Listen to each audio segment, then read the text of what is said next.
Good evening and welcome into Farmington High School, where tonight a Region 1 champion will be crowned as we have the Farmington Phoenix taking on the Fremont Silverwolves. Trevor Allen alongside longtime offensive coordinator Dave Harrison. And Dave, we've got a great matchup tonight of two teams who a lot of people didn't think coming into the year were going to be playing for a Region 1 title. Yeah, I'm excited about this game. Both Coach Coates and Coach Tuatagaloa from Fremont have done fantastic jobs turning these programs around from last season, and Region 1 title on the line. Everybody thought Weber and Davis were going to be the teams, and here we are. Fremont wins this game. They're outright champs. Farmington wins. It's co-region champions with Fremont. So excited for this game, looking forward to it. From what as I was talking to the coaches pregame, Coach Tuatagaloa said that it's going to be the first region title as a member of 6A classification for Fremont, which, I mean, coming into his first year, coming from Ben Lohman as an assistant coach, it's pretty impressive taking over a program and already playing for region title in one of the toughest regions in this state. Yeah, extremely competitive region. Coach Nate, I actually coached years ago. He's got a really passionate personality. He loves his boys, and you can see that they respond to a coach that has that kind of an attitude. He works hard, and he really gives all the credit to his coaches and his players, but he needs to take a lot of the credit for what's happening here. All right, so as you can see right now, they're doing the coin toss. We'll find out who's going to get the ball first, and just so as we look at these matchups for Farmington, their offense is centered around Travis Hoops. A huge game last week against Davis. Over 250 yards total offense. He returned a kickoff for a touchdown. Had a whole bunch of yards on the ground. And you're right, if Farmington's going to win the game, they're going to ride him and their run game. And then for Fremont, it's all centered around the quarterback, who is Manasseh Tuatagaloa, the son of Coach Tuatagaloa. And he's had a great year. I like the way he throws the ball. He's lefty. He sees the field really well. He makes good reads, and he's one of those kind of quarterbacks that gets the ball out on time. And anytime, especially at this level in high school football, if you've got a quarterback who can read a defense and get the ball out on time, you're one step ahead of the competition already. All right, so we're just about ready to get going here, and as Coach Harrison mentioned, if Fremont wins, they're outright champions. If Farmington wins, they will be co-champions. So no matter what, Fremont will at least have a share of the Region 1 title as we go into the playoffs. It's hard to believe, Dave, we're already in the final week of the regular season. Yeah, boy, the year sure goes by. It seems like the summer practices and weightlifting and condition just drags and drags and drags, and then all of a sudden, Game 1, week 1, you're there. Next thing, it's the last week of the season, and you're looking at playoffs. So it's crazy how quick this year's gone by. So as you look on your screen, we've got Fremont in the home or in the road white, and Farmington in the home black. And it looks like Fremont is going to receive the kickoff from Farmington, and the kickoff will go right to left as you watch it here on KSLSports.com. Glad to have you in.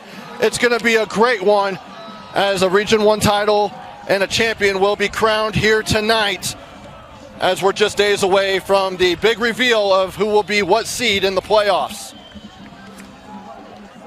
Fremont's got Celesi Moa back to receive along with Jace Hadley, and Celesi's had a great year. He was at Weber last year. He's here at Fremont. He's got a couple of brothers down at BYU playing. His dad played in the NFL, played at Utah, so pretty good pedigree.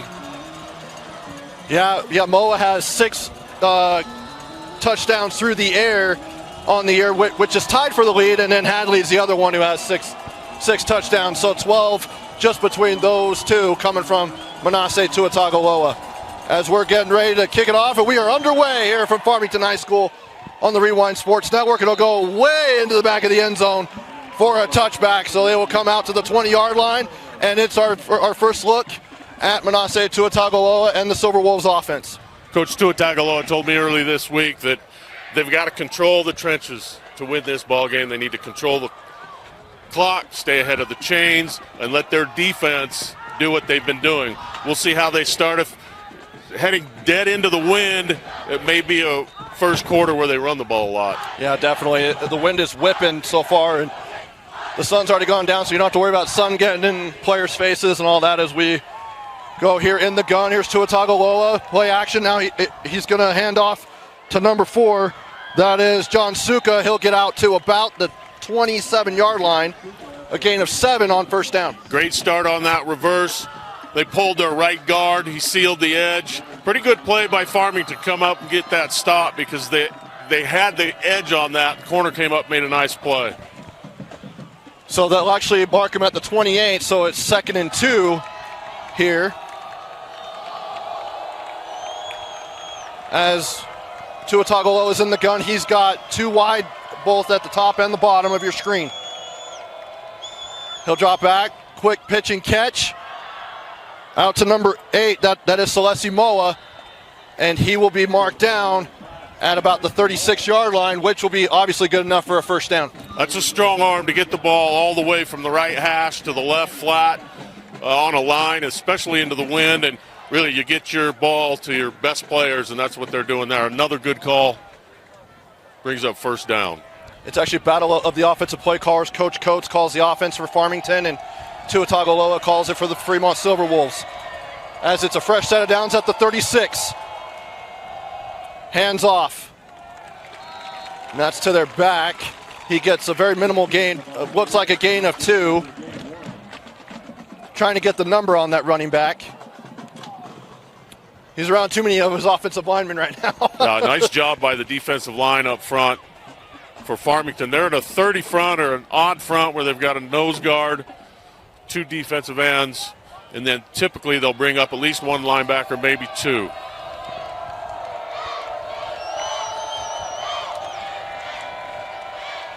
Here's Tua Tagovailoa, drops back to pass. He's flushed out of the pocket. He's going to get sacked. Farmington gets it deep. He's not able to get out of that one. And it looks like that's number 31, Troy Stevens, on the initial tackle. Good job. He came off the edge. They brought 5 that time. Farmington did. He got home, and Tua Tagovailoa didn't have anywhere to go. So it brings up 3rd and long, and there really aren't very many 3rd and 25 plays in your playbook. Definitely not. So we'll see if they'll just run the ball and live to play another drive. Maybe a little draw or a screen play here, especially into this wind. It's going to be hard to put it up deep. Owen Simpkins in the backfield with Tua Tagovailoa. He drops back. They're going to try and get it all. They go out to Simpkins. He gets to the 26-yard line, and he's down, and obviously will not be enough. But after talking to Coach Tua Tagovailoa, he said they are aggressive, going for it on 4th down in their own territory. But I think when it's that far away from the sticks, he's obviously playing it smart and going for the punt. It's a good play call. Again, it's tough to do anything in that situation when you've got 3rd and 30. Jet Salmon does a nice job coming up and making that play in the open field on Simpkins. You ever have a 3rd and 25 play call on your sheet? Draw or screen typically, or hopefully throw it up and get a pass interference. There you go. Punting away. Here is Casey Pearson, and I believe that's Hoops who has it, and it is. And he gets almost to midfield. A nice little return there, and a fairly decent punt for Fremont. But now we'll get a look at this Farmington offense, which is centered around running back and Mr. Do-It-All, Travis Hoops. Yeah, Travis Hoops is really a great player. They're going to lean on him heavily. They've got the wind at their back in this first quarter. We'll see if they stick to their ground game, which is their bread and butter, or if they decide to put it up. Here in the pistol is quarterback Will Peterson. Oh, that is not Peterson. That's Josh Webb at quarterback. Good job there by Fremont. They loaded up the box that time, had 3 defensive backs was all. Didn't pick up any yards on first down. So Josh Webb is playing quarterback for the Phoenix. And the first down play is marked. It's called incomplete. Almost picked off. And Drew Love is in the backfield talking to Coach Coates, he said that the other running back, Lucas Peterson, is out for this game with an injury, as Love will get it up the middle, and he'll get to midfield and then some, and then his jersey gets pulled right as he's about to cross the 50-yard line. That's a really strong run right there. He kept his legs moving, bounced off the first tackler. It took at least 3 guys to get him down. Masters is one of the best defensive players on the field for Fremont. We'll call his name a lot tonight, I'm sure. Now we're at 3rd and 5 at the Fremont 49-yard line. Webb has a single back with him in the shotgun. He'll drop back. He'll fire to his running back. Love has it at the 45, and he leaps past the first down marker, and he will get the first down, so move the sticks for the Phoenix. Again, another great job breaking a tackle because he was hit short of the line to gain. Anytime you've got a back that picks up yards after contact, especially at this level, you're in good shape. So a fresh set of downs at the 44-yard line. Webb back in the pistol. Had a man jump. We'll see who flinched first. I always love that play as an offensive coordinator. Get the guys to jump. If you can get 2 or 3 of those a game, that's a win. And that's scouting right there. I'm sure Coach Coates has coached his kids up that they're going to be aggressive up front. They're going to come hard. Let's pick up 5 cheap ones anytime we can.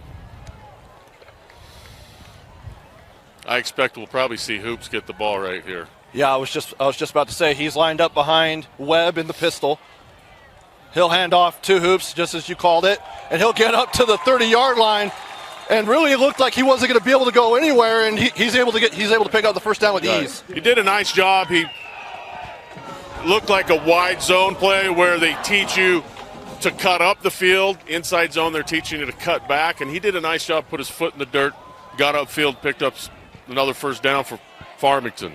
So he's able to get to the 29-yard line as they make some substitutions. Hoops is in the backfield for Farmington. Farmington does a lot of check with me, so they'll fake snap, look to the sideline. Coach Coates will give them a new play. As we are under 7 minutes to go here in the first quarter, Hoops will get the ball. He gets to the 25, down to the 20, and then some. They're going to mark him down at the 18-yard line, and the Phoenix are now in the red zone. Really good job of just taking what the defense gives you. That time, again, Fremont's back in more of a pass coverage type of a set. Offensive line up front for Farmington just moves that offensive line, and you've got a running back like Hoops. He's going to pick up yards every time with that kind of push. So first down at the 18. A bunch set. Looks like he's got trips to his left. Is Webb. Changes the line, changes the call, just as you alluded to earlier. Hands off to Hoops, and he just powers his way forward, and they give him a gain of 2 at the 16-yard line.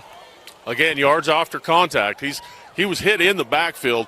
Fremont came off the edge, hit him in the backfield. He broke the first tackle, spun off the second, and fell forward, and that's a sign of a great running back. If you can fall forward after contact. And already changing the play, or at least talking to his offensive line, is Webb.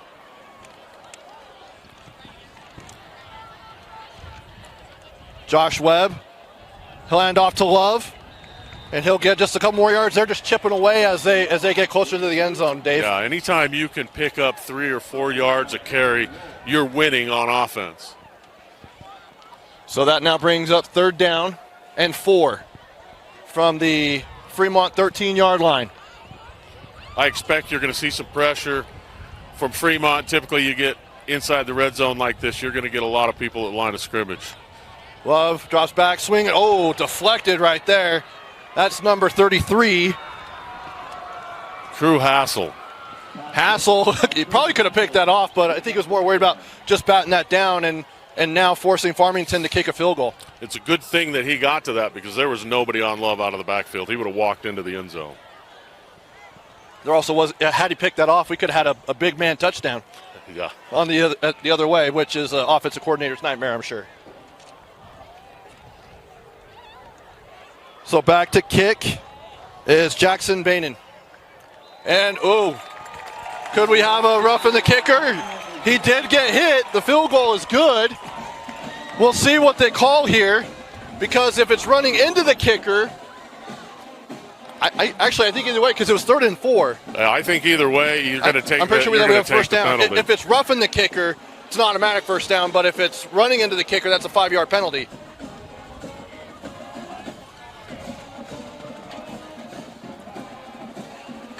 Because Bainan got hit as he booted the ball away.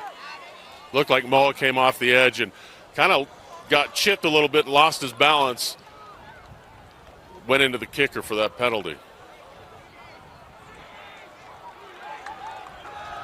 Yep, and it is running into the kicker, I'm guessing, because they didn't do the personal foul motion. So take off the field goal, and now it brings up a first down for the Phoenix. Looks like Coach Coates called for his heavy package, so I would expect they're going to try and just pound it in. As only a former NFL tight end would do. Yeah. With 5:04 to go here in the first quarter. See if Fremont can come up with a big play defensively. They've still got 3 points on the board, but it scores 0-0. Yeah. Over here at the stadium, it's they did change it now. So 5:04 to go. Now here's Webb. He's got Hoops in the backfield. He's in the pistol. He's got one wide up and up at the top. And here's Hoops. He stumbles a little bit and then cuts back to his left, and he's getting into the end zone. Touchdown, Travis Hoops. And the Phoenix strike first. What a fantastic move. They ran inside zone right. The hole was plugged. Stutter step, made a move, got to the outside into the end zone. That's a great first series for Farmington. Well, he looked like he was about to fall down, just kind of like slip or stumble or whatever. Is able to find his balance and then cuts it to the outside and for a touchdown. Hoops has really got some great characteristics. Great balance, great vision, and he breaks tackles. And the PAT is good, so with 5:02 to go, Farmington has a 7-0 lead over Fremont. So, Coach, as we now see what happened on that drive of what could have been a field goal, then running into the kicker turns into a touchdown. A lot of times penalties are going to hurt your defense. If you're giving up first downs that, especially after your defense makes a stop on 3rd down to bring up 4th down, and then you get a penalty like that, that's tough to overcome. But yeah, Travis Hoops had 3 touchdowns last week in their win over Davis, which was a 28-20 win at Davis, which was just really impressive. He had a 96-yard kickoff return for a touchdown, and then he had 2 rushing touchdowns on top of that. And as Coach Coates told us before the game, he does it all. Yeah, he's a ball player for sure. Anytime you've got a strong wind in your face like Fremont has, you want to just run that clock and get that wind at your back. And so we'll see what Fremont does offensively, if they come out throwing, if they look to run the ball a little bit more this second series. Jackson Bainan back to kickoff, but the wind blows the ball off the tee. Might have that issue tonight a few times. He kicked the first kickoff out the back of the end zone. I would expect you're going to see the same thing here. Kid's got a leg. And does the same thing and almost the exact spot. As we now see the Fremont offense come out, they were forced to punt after getting sacked on 2nd down, which brought up a 3rd and very, very, very long. So what changes, if any, do you make if you're Fremont? Well, really it's about the guys up front. The offensive line, they've got to get a better push this second series. Get ahead of the chain, see if they can't get a couple of first downs, run this clock out a little bit against the wind. Here's Tua Tagovailoa. He hands off. And it looks like that is Hadley Little GT counter there. They did a nice job kicking that down block and kicking the linebacker out. Changing the play at the line of scrimmage is Tua Tagovailoa. And he has Cade Hadley in the backfield with him. He'll drop back, he'll look over, finds his man. That's number 3, but he's stopped at the 25-yard line. That is Chase Hadley. Really good job there. Manasseh looked to his left. It was covered. He was looking for Mo. It was covered. He came back all the way across the formation to this side. Farmington did a great job coming up and making a play on that in the open field. So 3rd and 4, ball's at the 26-yard line. Sends Hadley in motion. Tua Tagovailoa runs up the middle. He's going to get the first down and more as he gets to the 35-yard line. A nice quarterback draw right there from Tua Tagovailoa. What a great weapon to have in your arsenal when you've got a quarterback that can run the ball as well as Manasseh does. It really puts a lot of pressure on a defensive coordinator to try and figure out a way to stop that. Great job picking up the first down. And they go a little more up-tempo as Tua Tagovailoa throws a little bit too high for Celeste Moa, and it goes incomplete. Brings up 2nd down. I like the idea of getting the ball to your playmakers without making it too complicated. They're playing soft coverage 1st and 2nd down so far. Get the ball on a slant or a curl route, stop route, especially into the wind. He hands off, and he's stopped behind the line of scrimmage. Great gang tackle there as Hadley had the carry. Afo-Fia did a great job coming off the edge. Hit him in the backfield, and they really had nowhere to go. And that brings up another 3rd down. 5 yards to go, so they lost 1 yard on that play. Call that a cat blitz anytime that corner comes. Bring the safety over the top. Tough for an offensive line to pick that up. Tua Tagovailoa has trips to his left. Drops back. He's looking for his man. He's got Moa deep, and he just misses the catch. Barely. It was on his fingertips, and it goes incomplete, but that was almost near perfect throw. Yeah, especially into the wind. He put that ball up high and dropped it right into the breadbasket, just barely out of the reach of Moa. I expect we're going to see that play again. If he got behind him that easily, I think we're seeing that again. Moa's not real happy that he missed the ball. I expect you're going to see him come back and make some plays. Brings up another 4th down, and they will punt.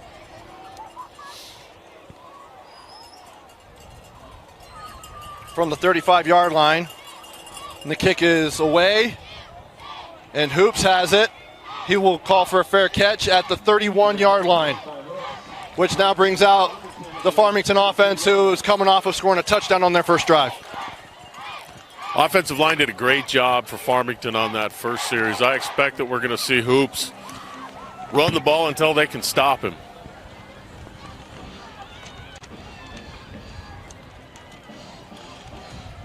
So Webb gets the play call from Coach Coates, and he comes out to tell his offense. With 3 minutes to go here in the first quarter, with a Region 1 title on the line. Again, if Farmington wins, both of these teams will share the Region 1 title. If Fremont wins, they will have the outright Region 1 title. A light box here, 5 in the box. It's a run box if I'm a coach. And play action goes out to his wide receiver, but it's too low of a throw as it was intended for Gavin Burton. Now they're a little bit behind the chains, but the way they've been running the ball, they've probably averaged 6-7 yards a carry. A couple of run plays will probably get them right back where they want to be. Big series defensively for Fremont right here.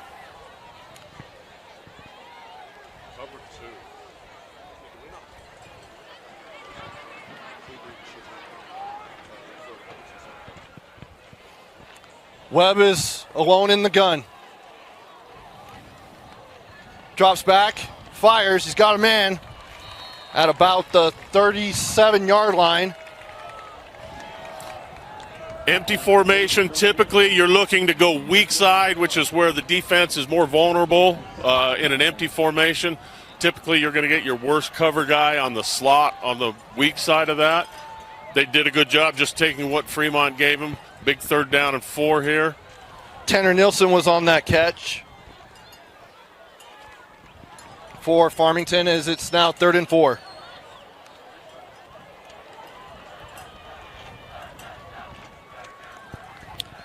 And it looks like a flag is out, and the play is dead as Hoops had the carry, but they didn't they already blew the play dead.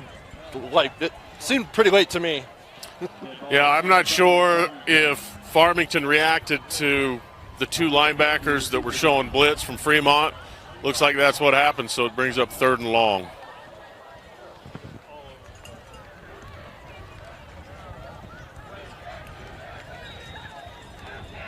Here's 3rd and 9 with just over 2 minutes to go here in the first quarter.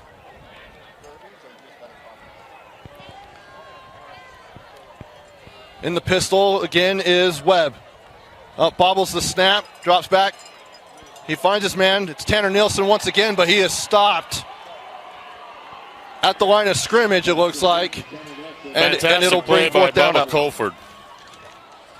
Sat in a zone there. They ran a crossing route, which is typically a man beater. Ran right into the linebacker sitting, and good play defensively. Good stop there for Fremont.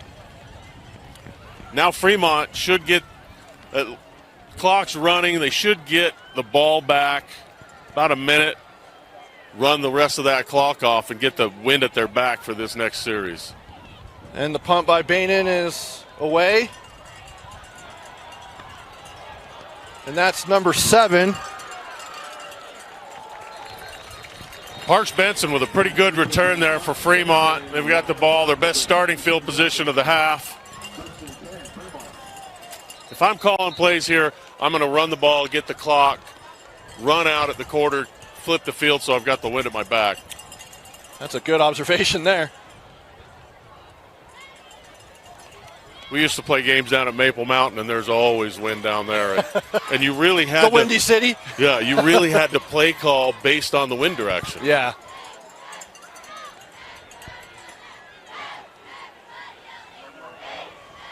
So here's 1st down at their own 33-yard line is Fremont. Started out the season with 2 straight losses. Lost to Mountain Ridge and Roy. And then they've rattled off 7 straight wins. They really started to believe in each other, and you can see the progression of how they've played, how much better they've played together as a team the longer the season's gone on. And again, Coach Tua Tagovailoa has done a fantastic job with these kids. So the ball's at the 23-yard line instead. I guess there was a holding call on that punt return on Fremont, so that backs them up 10 yards. You got no middle linebacker here.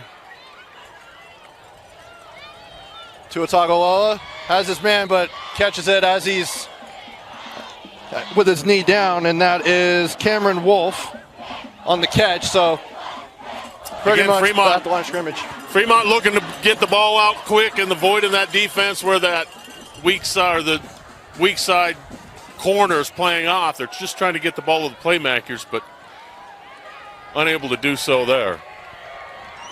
Clock shouldn't be running. But yeah, the clock. Well, he had his knee down, right? Oh, yeah, you're right. He did catch that. All right, we got an offsides on.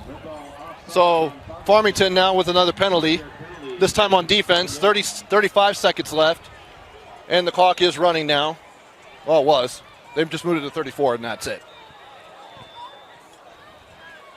If they wind that clock, now the clock's running. I wouldn't run a play here. Yeah, the play clock's at 31, so you wouldn't have to run a play here, but they're going to. 2nd and 5. Tua Tagovailoa back to pass. He's got a man at the 42-yard line, and that's Moa. Boy, he throws a nice ball into the wind like that to get that to the sideline at 10 yards. Good play there for Fremont. 1st down at 47-yard line. And they're going quick. Yeah, going no huddle or very little huddle. He did say they like to play fast. Well, when you have the speed that they do, here's Tua Tagovailoa. He's got Hadley at the 46-yard line, and they're going to mark him down right there with forward progress. Nice little drive route there. Comes in like he's running a slant and then sits in the void in that zone defense. Farmington's playing almost a cover 4 look where they're just trying to keep Fremont in front of them. And that is the end of the first quarter. Farmington with a 7-0 lead over Farmington. We'll be back after this here on KSLSports.com. Welcome back to Farmington High School. Trevor Allen, Dave Harrison here with you as we start the second quarter. Farmington with a 7-0 lead. And Coach, we've got so far a pretty good ball game, but it's been dominated by defense. We kind of expected that coming in. Both of these defenses are pretty stout up front. Tua Tagovailoa drops back. Oh, a little bit of a screen, and that goes out to Hadley. He gets to the 40, down to the 35, to the 30, and he's down at the 28-yard line. That is Cade Hadley. What a great call. They brought 6, both outside linebackers off the edge. Tua Tagovailoa did a great job keeping his eyes downfield, selling the deep ball, hit it to his back out for a big gain on second down. Now it's 1st and 10 at the Farmington 28-yard line. Great way to start the quarter if you're Fremont. I love this. We got a quarterback like Tua Tagovailoa. Empty formation's a good look. And 5 wide, he drops back. Fires, he's got number 20 down at the 15-yard line, and that is Owen Simpkins. Good job there. He was patient. It looked to me like he had Moa in the seam. The safety flew over, and he just dropped it over the middle. Farmington missed a tackle, and another good pickup for Fremont. Yeah, when you've got a quarterback who can run and throw the ball, empty formation's a great option offensively. Tua Tagovailoa, single back with him. And that is Simpkins with him. He's got Moa at the top of your screen. He's got 3 wide to the left. Oh, he wasn't ready. And there was a little bit of a miscommunication, and Tua Tagovailoa dives on it, and his dad's not happy. No, there's nothing worse as a coach than watching the snap go past your quarterback and nobody's ready for it. So that puts him a little behind the chains. 2nd and 20. So it looks like they mark him at the 25-yard line now. You're trying to pick up 7, 8, 9 yards right here. You don't need to try and pick all of it up at once. If you've got man coverage and no safety help, Mo is up at the top side, but you've got 2 safeties. Tua Tagovailoa drops back here on 2nd down. Fires it deep. He's got Moa in the end zone in the back, and just too much. Fantastic catch. He just was a yard out of bounds. The Fremont fans thought it was a touchdown, but yeah, I was going to say just a touch too much, but still a great catch. You can see what an athlete. Moa's got a number of D1 offers already, and just a junior. Tua Tagovailoa is too. So Fremont's going to be really good next year too. I mean, they're already really good now, but just imagine what they're going to be like as seniors. Cover 2 man means there's nobody accounting for the quarterback. Tua Tagovailoa on 3rd down and 21, drop back. He's going to keep it. He gets to the 20, down to the 15, runs out of bounds at about the 13-yard line, and there's a flag for a late hit out of bounds. That's going to be an easy 1st down and a really tough play if you're Farmington's defense. Yeah, we saw the penalty on Fremont's defense that ended up turning into a Farmington touchdown. I love the fact that Tua Tagovailoa recognized cover 2 man. There's nobody on the quarterback. Take a 3-step drop, let everybody clear, and then take off. So we'll get the call from our official. And yep, personal foul, late hit. Oh, he pointed at Farmington, or at Fremont. I was like, wait a minute. He did correct himself. But then in that case, that's going to be half the distance, but it is an automatic 1st down. because he didn't get the first down. He was probably about another 5 or 6 yards short of the marker. But now with that penalty, brings up 4th and 3. I thought that'd be a first down. The scoreboard here says 4th and 1. And they're going to go for it on 4th down. And Simpkins gets down at the 5. They marked his knee down to the 5, so Farmington's defense holds. So that's a turnover on downs.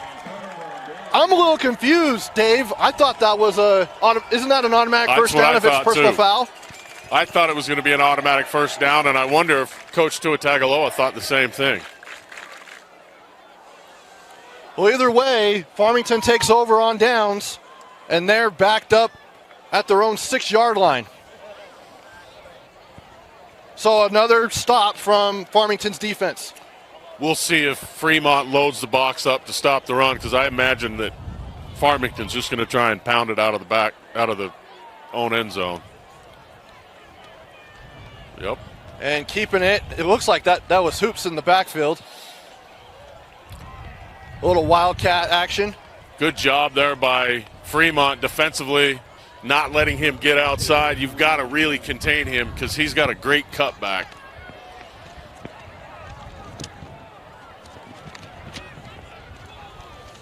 Coach Moe's guys did a great job defensively, stayed with their run fits, didn't give him anywhere to cut that back. So it brings up 2nd and 10, so there was no gain on that run from Hoops. Empty formation. Here's Webb back in.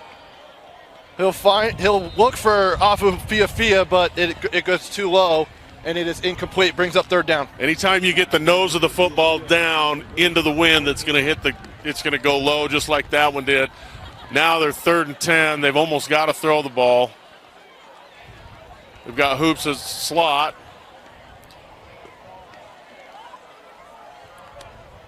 We'll see if Fremont dials up pressure, if they just play coverage. So a back to his right, and that's Love, next to Webb. He'll go into his own end zone. He'll fire out to Burton, and he'll get to the 12-yard line, which is a 6-yard gain, but it won't be good enough for a first down. Short of the first down, that's a big stop defensively there for Fremont. Should get the ball back in really good field position. The key here now is to field the ball cleanly. Anytime you've got this much wind, you're going to have a tough time anticipating where that ball's going to go. So Paris Benson is back to receive. But the wind obviously caught that one as it rolls clear down. They punted it at their own 12, and it gets down to the 34-yard line. Yeah, about a 22-yard punt. But Fremont's lucky that ball didn't hit them, because that ball just died and went straight down. Today is a punter's nightmare or dream, depending on which way you're kicking. Yeah, he had about a 55-yarder in the first quarter and a 22-yarder in the second quarter. It all depended on the wind. So here comes Fremont's offense after turning it over on downs, deep in the red zone. Farmington still showing cover 2. Here's Tuatagaloa. He drops back, finds his man out in the flat, and that is John Suka as he's tackled at the line of scrimmage. Jet Salmon, another great open field tackle for Farmington. Trying to isolate him with a back out of the backfield, and he's so far stepped up. Brings up 2nd and 10 at the Farmington 34-yard line. 8:21 to go here in the first half. Showing double coverage on Moa, which means you're probably going to have single coverage on the far side. Tuatagaloa hands off to his back, and he slips, and that's Hadley. That's Cade Hadley. And he gets back to the line of scrimmage, and that's it. Troy Stevens did a great job. They ran again the guard counter pull, or guard tackle counter, and he just set the edge. He didn't get moved off his spot. Running back tripped over the feet of his guard, and good job there defensively for Farmington. Brings up 3rd down and 10 now for the Silverwolves. We've seen Tua Tagovailoa twice pick up 10-plus yards scrambling. We'll see what they come up with here on 3rd and 10. He's in the shotgun, drops back. He's getting flushed over to his right. He's going to lob it over to Hadley, and he's going to get the first down and more as he gets down to the 22-yard line. They're going to mark him at the 21.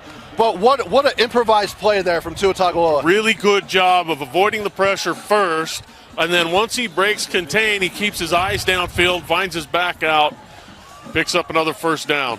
He's really done a good job on 3rd and long tonight. So now at the 21-yard line is Fremont. Cade Hadley is in the backfield. Looks like they're going to put a safety over the top of Moa, which means he's going to have somebody on this strong side open. He goes to Hadley out into the flat, and he drops it. And it's ruled incomplete, but he would have been tackled at about the 20 or 19-yard line anyway. Farmington's done a really good job. Their linebackers covering backs out of the backfield, which typically you don't see at this level. That's almost always a matchup problem for the defense. So far tonight, Farmington's answered the bell every time they come to the back out of the backfield. Yeah, it's easier as you get through the year, right? Because you've actually got film on these teams. Yeah, for sure. So this time they've got Moa as the number 3 receiver. So you got a safety or a linebacker on him. Tua Tagovailoa drops back here on 2nd down. He fires deep. He's got Moa one-on-one. He tries to get a one-hand catch. Falls incomplete. Great coverage there by the Farmington DB. And that time that ball just, the nose was up a little bit. It sailed on him with that wind behind him. Brings up another 3rd and 10, which so far tonight has been Tua Tagovailoa's down in distance. Now is Carter Tingey actually the linebacker who was on Moa. Yeah, and they got the matchup they wanted. They wanted a linebacker on him, and he ran that wheel route. He took a pretty good angle. So 3rd and 10 at the 21-yard line in Farmington territory.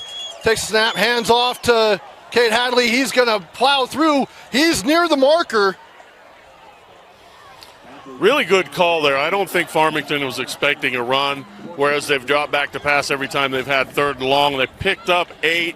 We'll see what they do. It looks like they're keeping the offense on the field. Coach Tua Tagovailoa said he likes to be aggressive and go for it on 4th down because he trusts in his players. I like spreading them out here and letting Manasseh run the ball. Well, they've got their power heavy set in. Manasseh on 4th down. He runs out wide. He's able to get the first down as he goes out of bounds. Wait, that was number 2. That was Slade Parker, who also plays quarterback. But he's able to get the first down as the officials are now chatting. I think probably checking out the ball spot. It almost looked like the ball came out. I couldn't see from here. It was the opposite side of the field. It looks like they're going to measure. So that was actually Slade Parker. That wasn't Tua Tagovailoa, but that was just a straight design QB run. But Parker's done a great job this year. On the year he has 5 receiving touchdowns. He's also got a passing touchdown, so he can kind of do it all. Fremont's loaded. They've got a lot of talented kids that can play ball in their skill positions. And we got a first down for Fremont. And they do mark a first down. It was 4th and 1. So the aggressiveness pays off there. Now we'll see if Fremont can get the ball in the end zone to pay it off. So that's going to bring up 1st and goal. Actually, just outside of goal. We'll see what look we get defensively from Farmington, if they're going to keep those 2 safeties back or if they're going to load the box now that they're down to the 10-yard line. So they are able to get one more first down before having to go into the end zone, but that's at the 1-yard line. They got man coverage up top. Tua Tagovailoa Goes out to his wide receiver and is dropped while he's running, and that's Zach Masters.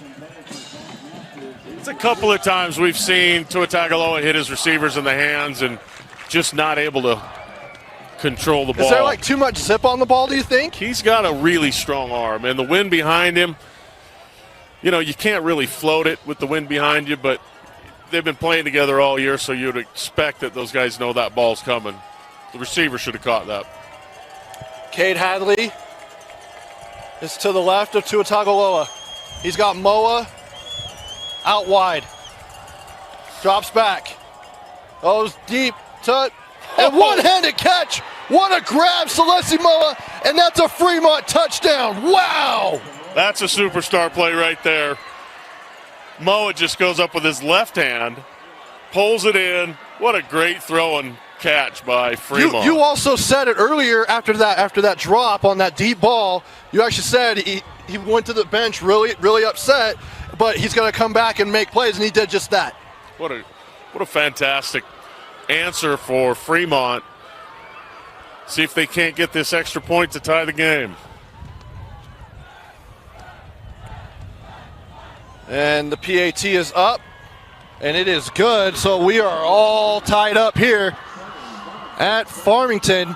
We'll go ahead and take a quick 30-second timeout. Be back after this.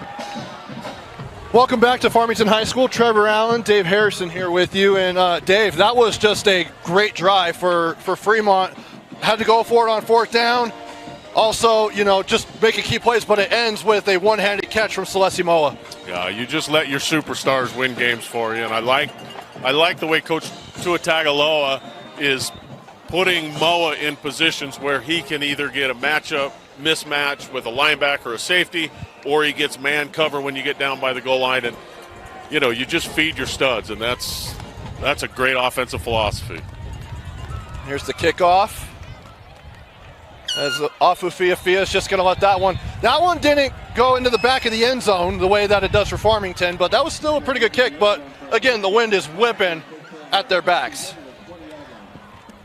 I expect we're going to see Farmington run the football.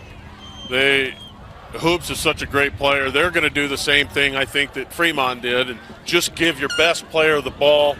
Farmington didn't throw it really well into the wind that first series they had, so see what we get defensively out of Fremont if they load the box up and force them to throw.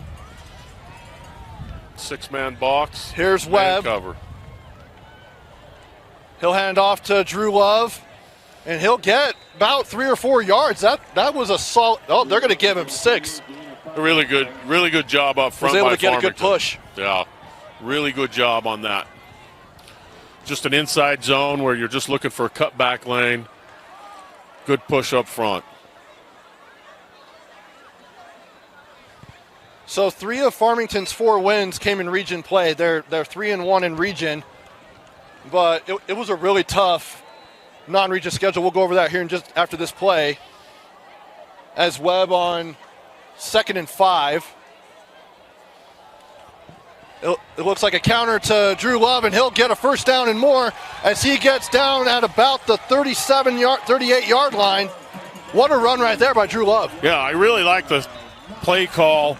We haven't seen a counter yet out of Farmington. They've basically just been running downhill, strong side. Nice little cutback. Good job up front again by Farmington. Now we've got Hoops in the backfield. As I was mentioning on that non-region schedule, losses to Roy, Bountiful, Orem, and Corner Canyon. Those are powerhouse football programs. That's a stacked non-region schedule for Farmington. And it looks like the counterplay bobbled, and it looks like couldn't get a clean handoff to Travis Hoops, and that's going to be a loss of yards. It went back to the exact same play that they just had run with Love. They tried to get the ball to Hoops there. Didn't work out. Mishandled. Now they're behind the chains, 2nd and 15. And then they ended up rounding out their non-region play with a win against Mountain Ridge, which was very big for this program. I watched that game this week, and Mountain Ridge is a good football program, too. Here's Webb, dropping back. He's got Fia out on the flat. He spins, and before he's met, he tried to create something there, but just too many Fremont defenders. Yeah, they rallied really nice that time. Fremont did to the ball. didn't let Fiafia. He did break 2 tackles, but they didn't let him advance. So again, now they're behind the chains, 3rd and 14 into the wind. 4 minutes to go till halftime. 3rd and 14 at their own 34-yard line as Coach Coates gives Josh Webb the play call.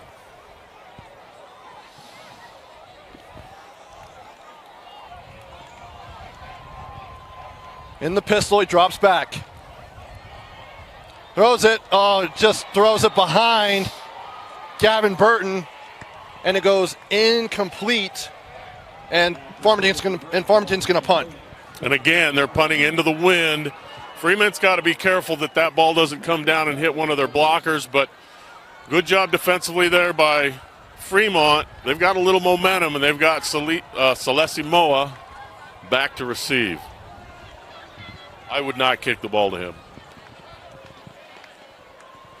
No, I would not. And it looks like he's trying to get away from him and calling out poison. As that has a good roll. Well, the wind just died down a little bit, at least where we're at. I mean, we're higher up than they are. We're at the top of the press box. But that goes all the way down to, they're going to mark that at the 21. The ideal situation here for Fremont would be move the ball all the way down the field, run the clock out, go into the half with a lead. Of course, knowing Coach Tuatagaloa, who I coached a long time ago, he's probably going to try and score quick and then get the ball back and score again. He's definitely going to try and do that, I would imagine, because Farmington is going to get the ball to start the half.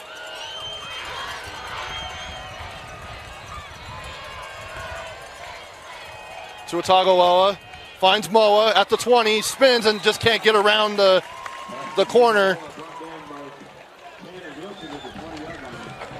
And that is Tanner Nielsen, who was on that tackle. Really good open field tackle. We've seen Moa make guys miss already tonight. Good open field play there. But again, they're trying to get Moa the ball any way they can and let him make plays. Farmington, on the other hand, has got to find a way to keep him bottled up.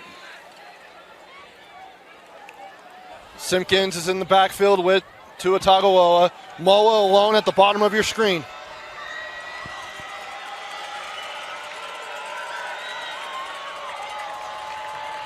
Drops back. He's looking. Looks over the middle, and he's got a man at the 40. And that is number 6. That's Zach Masters. Really good throw there by Manasseh Tuatagaloa. Little bend route there by 6. And that will move the Sticks. 1st and 10 at their own 42-yard line. 2:25 to go in the half. Tuatagaloa really has made a lot of varied throws. He's thrown across the middle. He's thrown the ball over the top deep. He's thrown the ball out of the backfield. He's thrown the ball on the run. And that was a great read by that edge rusher as they hand off to Simpkins, and he's still able to get yardage. And it looks like he's going to get about a 4-yard gain. And they're going to mark him down at the 46, so 2nd down and 6. But something else, Dave, that people probably don't know unless you've watched Fremont a lot is Tuatagaloa. He also plays D-end on defense. Obviously not as much as he plays quarterback. After talking to a coach, he said that he tries to limit him to 20 snaps on defense. Man, that's a scary thing, having your quarterback play defensive end. I don't know that I would. Tuatagaloa drops back. Oh, pump fakes, spins out. Well, what a move. And then he goes past the defender, but then he grabs his ankle and takes him down for a sack. And that's number 41. That's Cash Taylor. Timeout by Fremont. They're going to try and find a way to get a 1st down here. They've got probably 3rd and 13.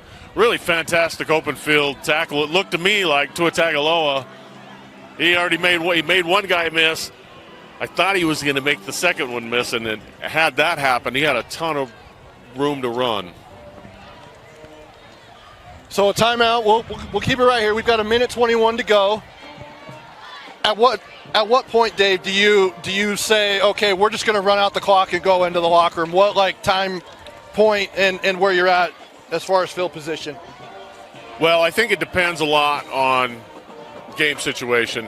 Whereas they've got the wind at their back, and Farmington struggled every time they've had the ball into the wind, I think I'm going to try and get a first down however I can here. Now, if I'm Farmington, I get the ball back, I'm probably running it out. Yeah. Farmington will get the ball to start the second half.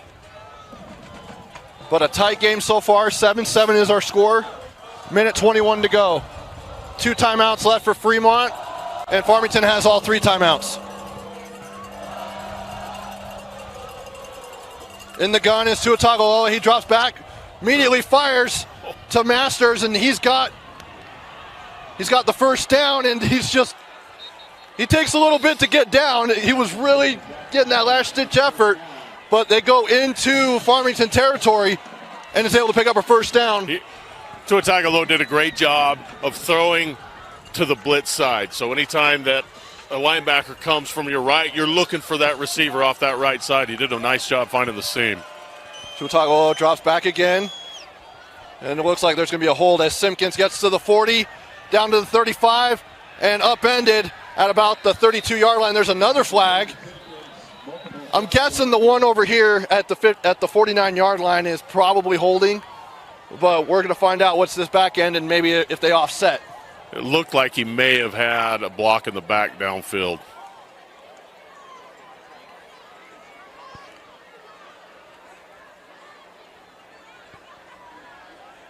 Yeah, because that left tackle had a lot of work in front of him for Fremont as the official comes out now to make the call. Looks like legal blindside block is that this? Yeah. So on Fremont, both are on Fremont. So you're going to have a 1st and 20, it looks like, for Fremont. Well, okay, yeah, they're walking it off. Are you still staying aggressive with 48 seconds sure. and 2 timeouts? For sure, and especially as hard as Farmington's dropping their DBs, you're going to find something in the seam or underneath in the middle. You've still got 2 timeouts if you're Fremont, so I know Coach Nate's going for this. 44 seconds, the clock is running. Tuatagaloa, 1st and 20 at their own 43. He drops back and he's looking, and he is going to get sacked at the 30-yard line. I believe that's number 37 who was on that sack. Oh, no, 31. That is Troy Stevens. He's had himself a day. Yeah, he's a fantastic player. He's made a couple of plays in the backfield on Tuatagaloa that if he doesn't make those plays, something big happens for Fremont. So Farmington now takes a timeout, which tells me that they think they're going to get the ball back and try and score. Now, here's probably the point where maybe you try something short through the middle. If you pick up a bunch of yards, you call your timeout if you're Fremont and then try and take a shot into the end zone. But it brings up 2nd and 32. The first down marker is at the Farmington 47-yard line, and they're back at their own 32. It's 2nd and 32 here for the Silverwolves. You don't have a 2nd and 32 on your play sheet, right? Screen or draw. Exactly. And, you know, Farmington's been pretty aggressive with the blitz pressure. Twice they've given up big yards on screenplays, so we'll see what they dial in. It looks like they're bringing pressure again. 29 seconds to go in the half. He drops back, is Tuatagaloa. Pressured once again, and he's sacked once again, this time at the 28-yard line. And that is number 21 for Farmington. That's Jet Salmon. And he leads Farmington in sacks this year. He's aggressive off that edge. Just does a really fantastic job. Now it looks like Farmington called another timeout. Yeah, it's showing that they have 2 left. But that brings up 3rd and 34. in what seems like a mile long.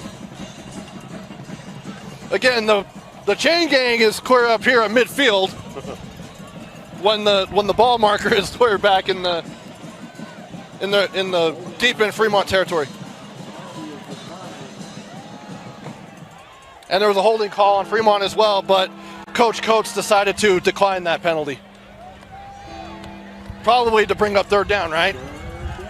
Yeah, there's only 19 seconds left in the half.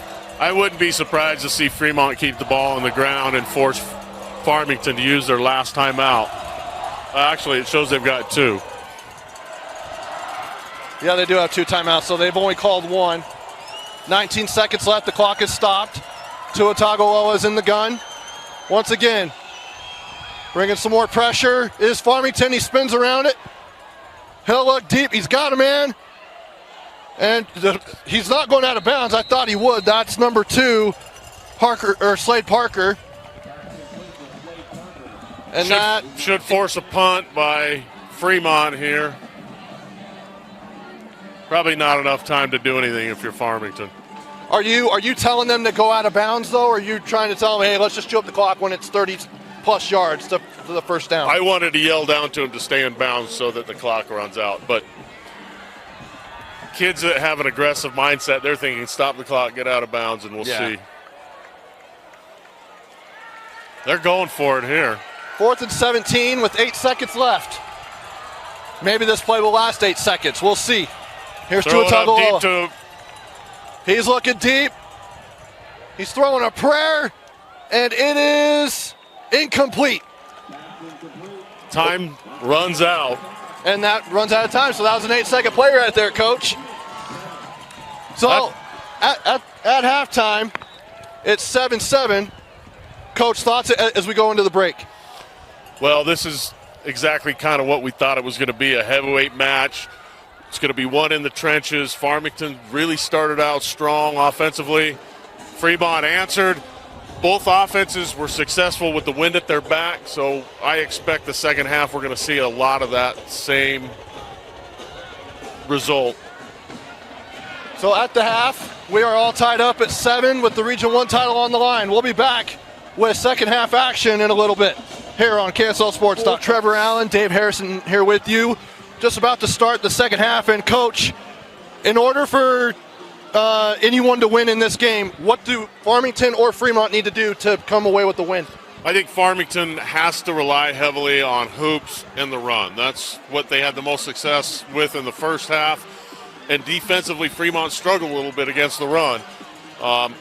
For Fremont, they just need to keep getting their studs the ball and taking what Farmington's giving them, because they're giving them, there's some holes in that defense. If they just keep taking what they're given, I think that bodes well for Fremont.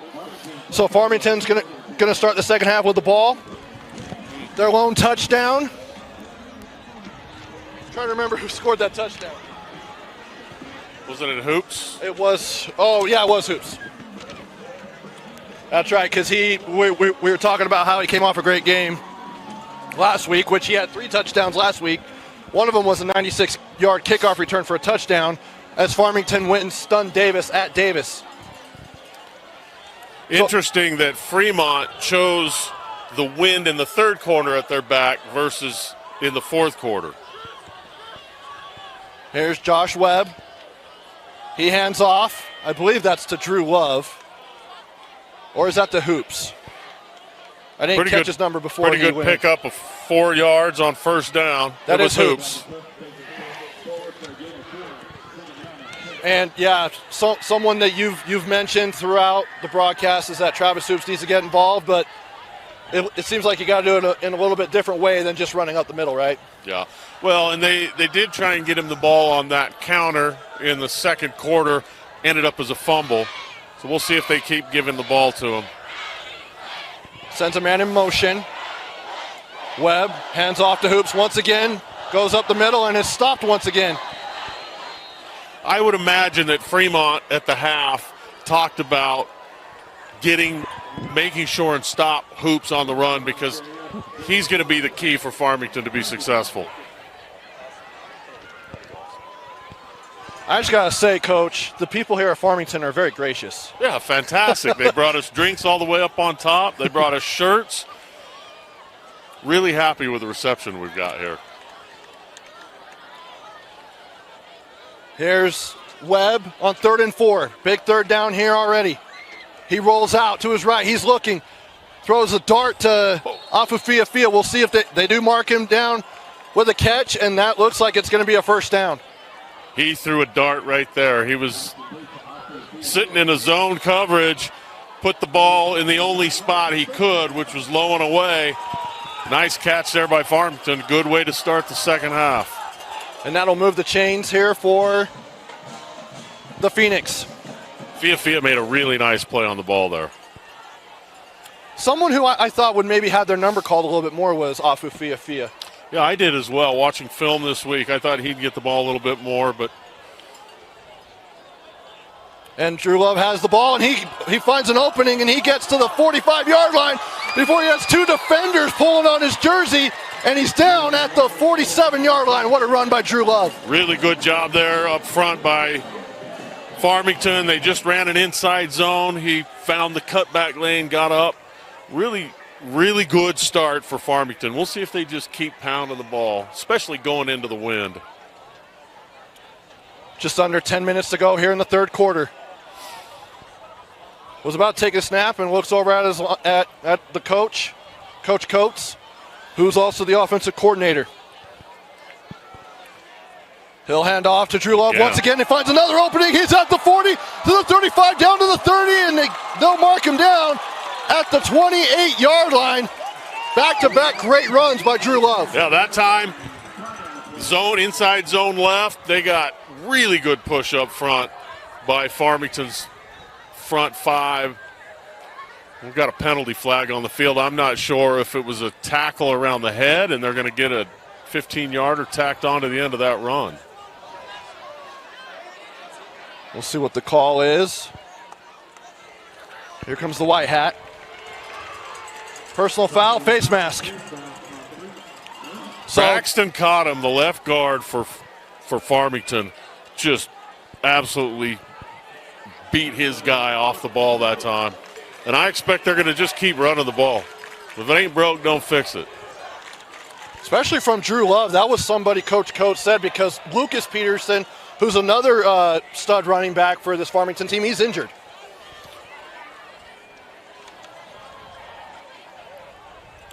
So first down at the 14-yard line. Hands off to Hoops. Cuts back to his left before he's tackled. He'll probably get about a gain of, I'd say, maybe 1 or 2. That's we'll see where they mark him. A little better job defensively. Bubba Colford for Fremont did a nice job making that initial contact.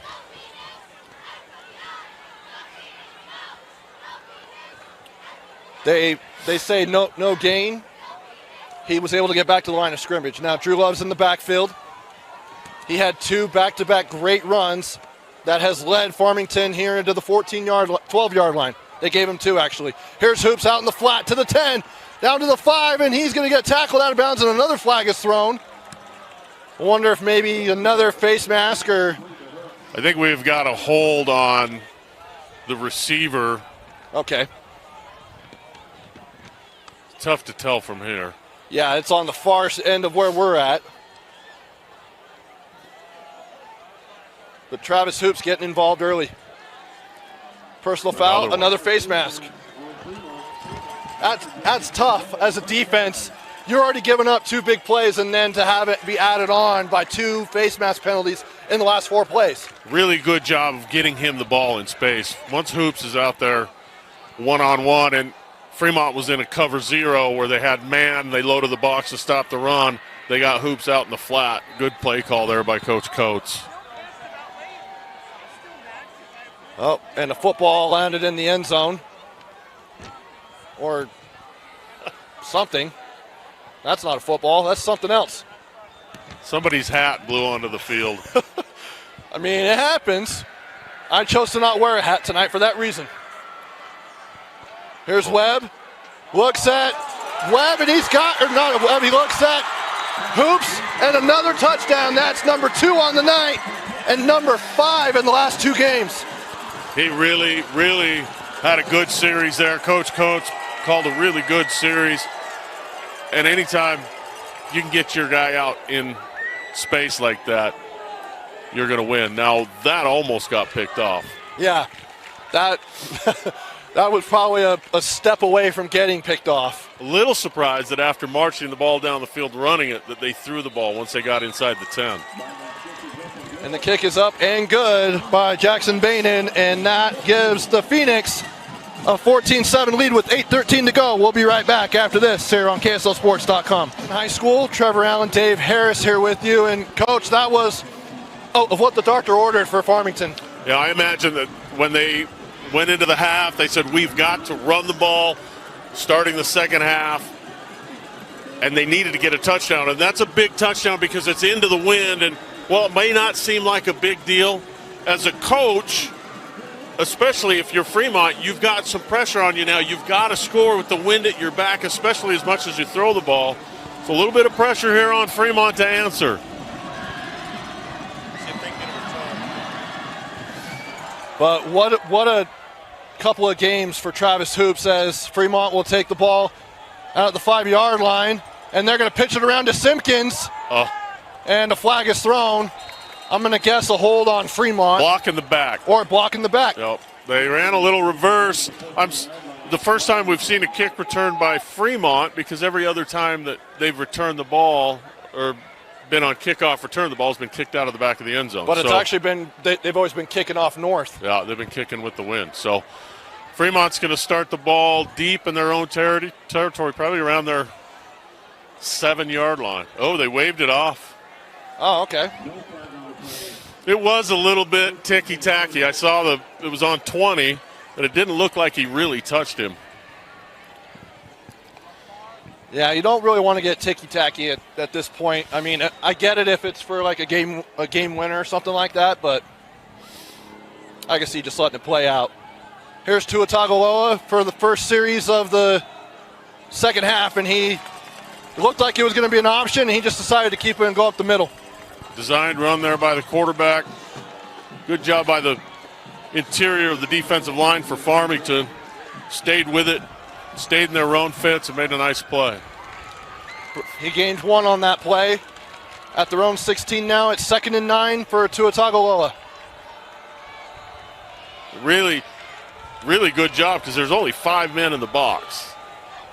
He looks for his man, Celeste Moa. He's got it past the 20 and out of bounds at the 25-yard line.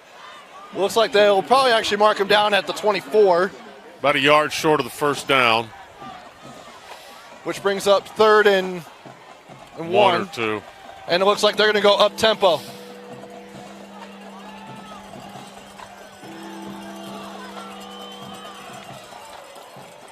Trying to catch him off. And now he looks back over at the sideline. They ID'd 12 as a blitzer.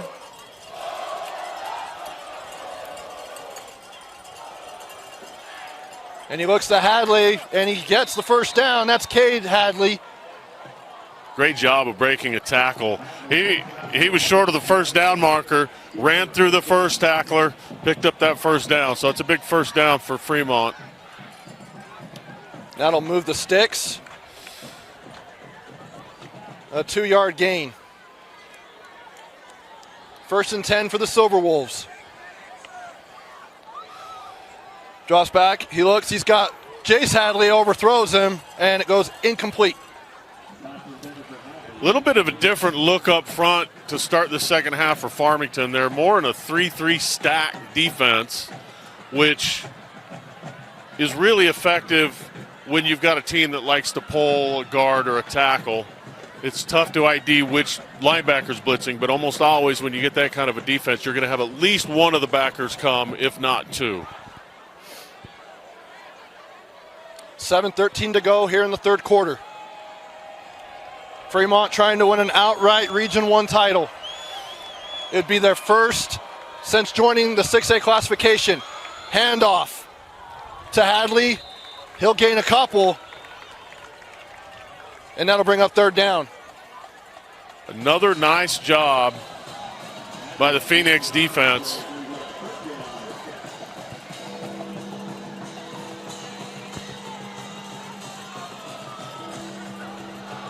Gained 3 yards on that play.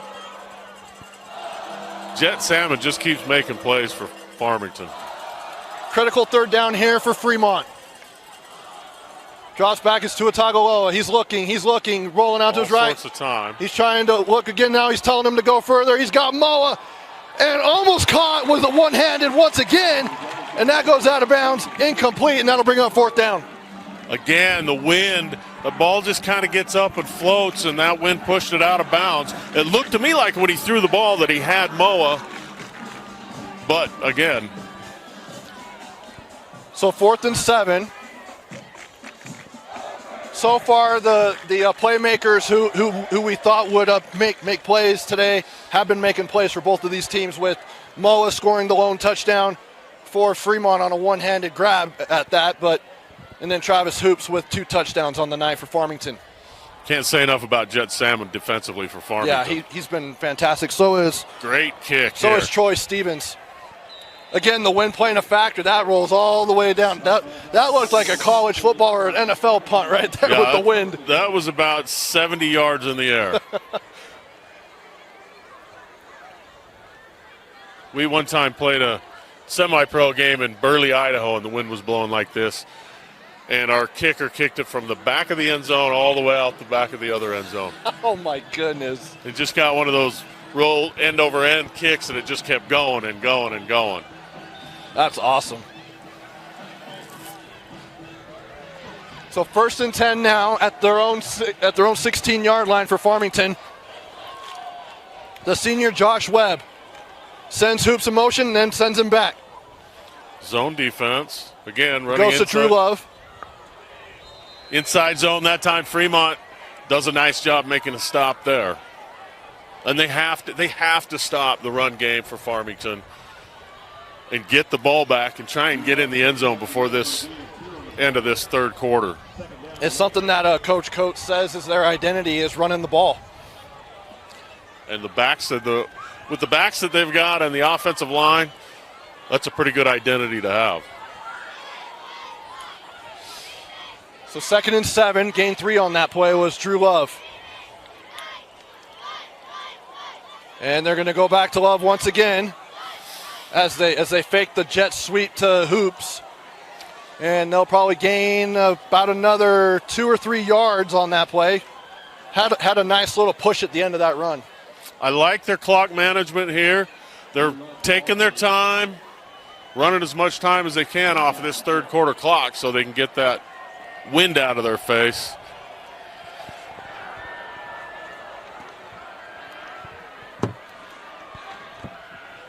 Third down and 4. Alone in the backfield is Webb. He's looking to his left. He's got a man. Great coverage there. We'll see if they throw the flag. No flag. So typically when an offense goes into an empty set, they started with a bunch formation to the right. They motion the back out to the right. You're trying to isolate the backside receiver. And typically you're going to put your best guy over there. That's what Farmington did, and they just about got what they were looking for.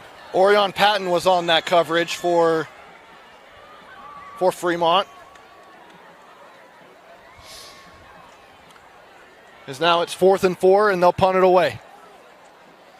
Into the wind, although the wind died down just for a second, but then it picks up again, as you can tell, as it just dropped at the 50. It looked like it was going to settle a little bit, and then the wind picks up again, and it just drops. So that series, even though offensively Fremont didn't do anything, because of the wind and the punt differential, they picked up about 35 yards. Big 3 and out by the Fremont defense that time. And now their offense will try and even things up here as they're down by a touchdown with 4:50 to go here in the third quarter.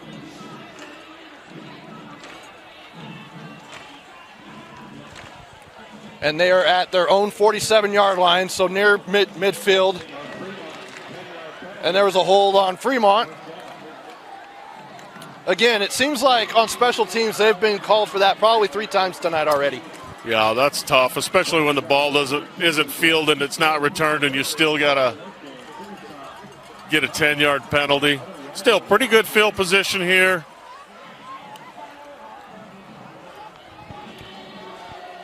First and 10 at their own 37-yard line is Fremont.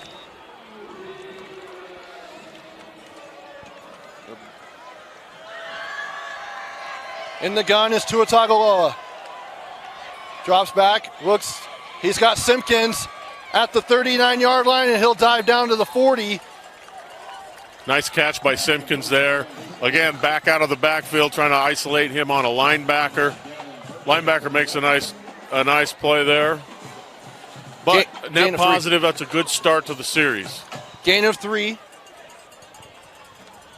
to the 40 as the clock's running, as we hit 4:20 to go here in the third.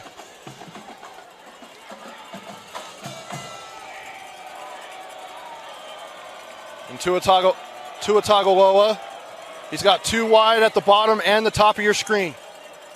Corner blitz. And just as that happens, he goes deep. He's looking for Moa over, or not Moa. That looks like Hadley. That is Jace Hadley, and overthrows his wide receiver for an incomplete pass. We played Farmington a few years ago in the playoffs, and nobody blitzes their corners more than Farmington. That's the 4th time we've seen it tonight. The first time that we've seen it picked up, Simpkins did a nice job coming across the formation to pick up that blitz. You need to throw to that blitz side, though, to take advantage of that. How key is it to have a running back who can pick up a blitz, especially at this level? It makes all the difference in the world. In fact, that a lot of times that takes an average team to a good team. 3rd and 7. And Tua Tagovailoa is going to go down again. I think that's either the 3rd or 4th sack of the night, and Jet Salmon is in the middle of it all. He's having himself a game. But again, Fremont's going to be forced to punt with the wind at their back. Farmington steps up defensively, and Jet Salmon making plays every single series, and especially on 3rd down. I think that's probably the 3rd one on 3rd down.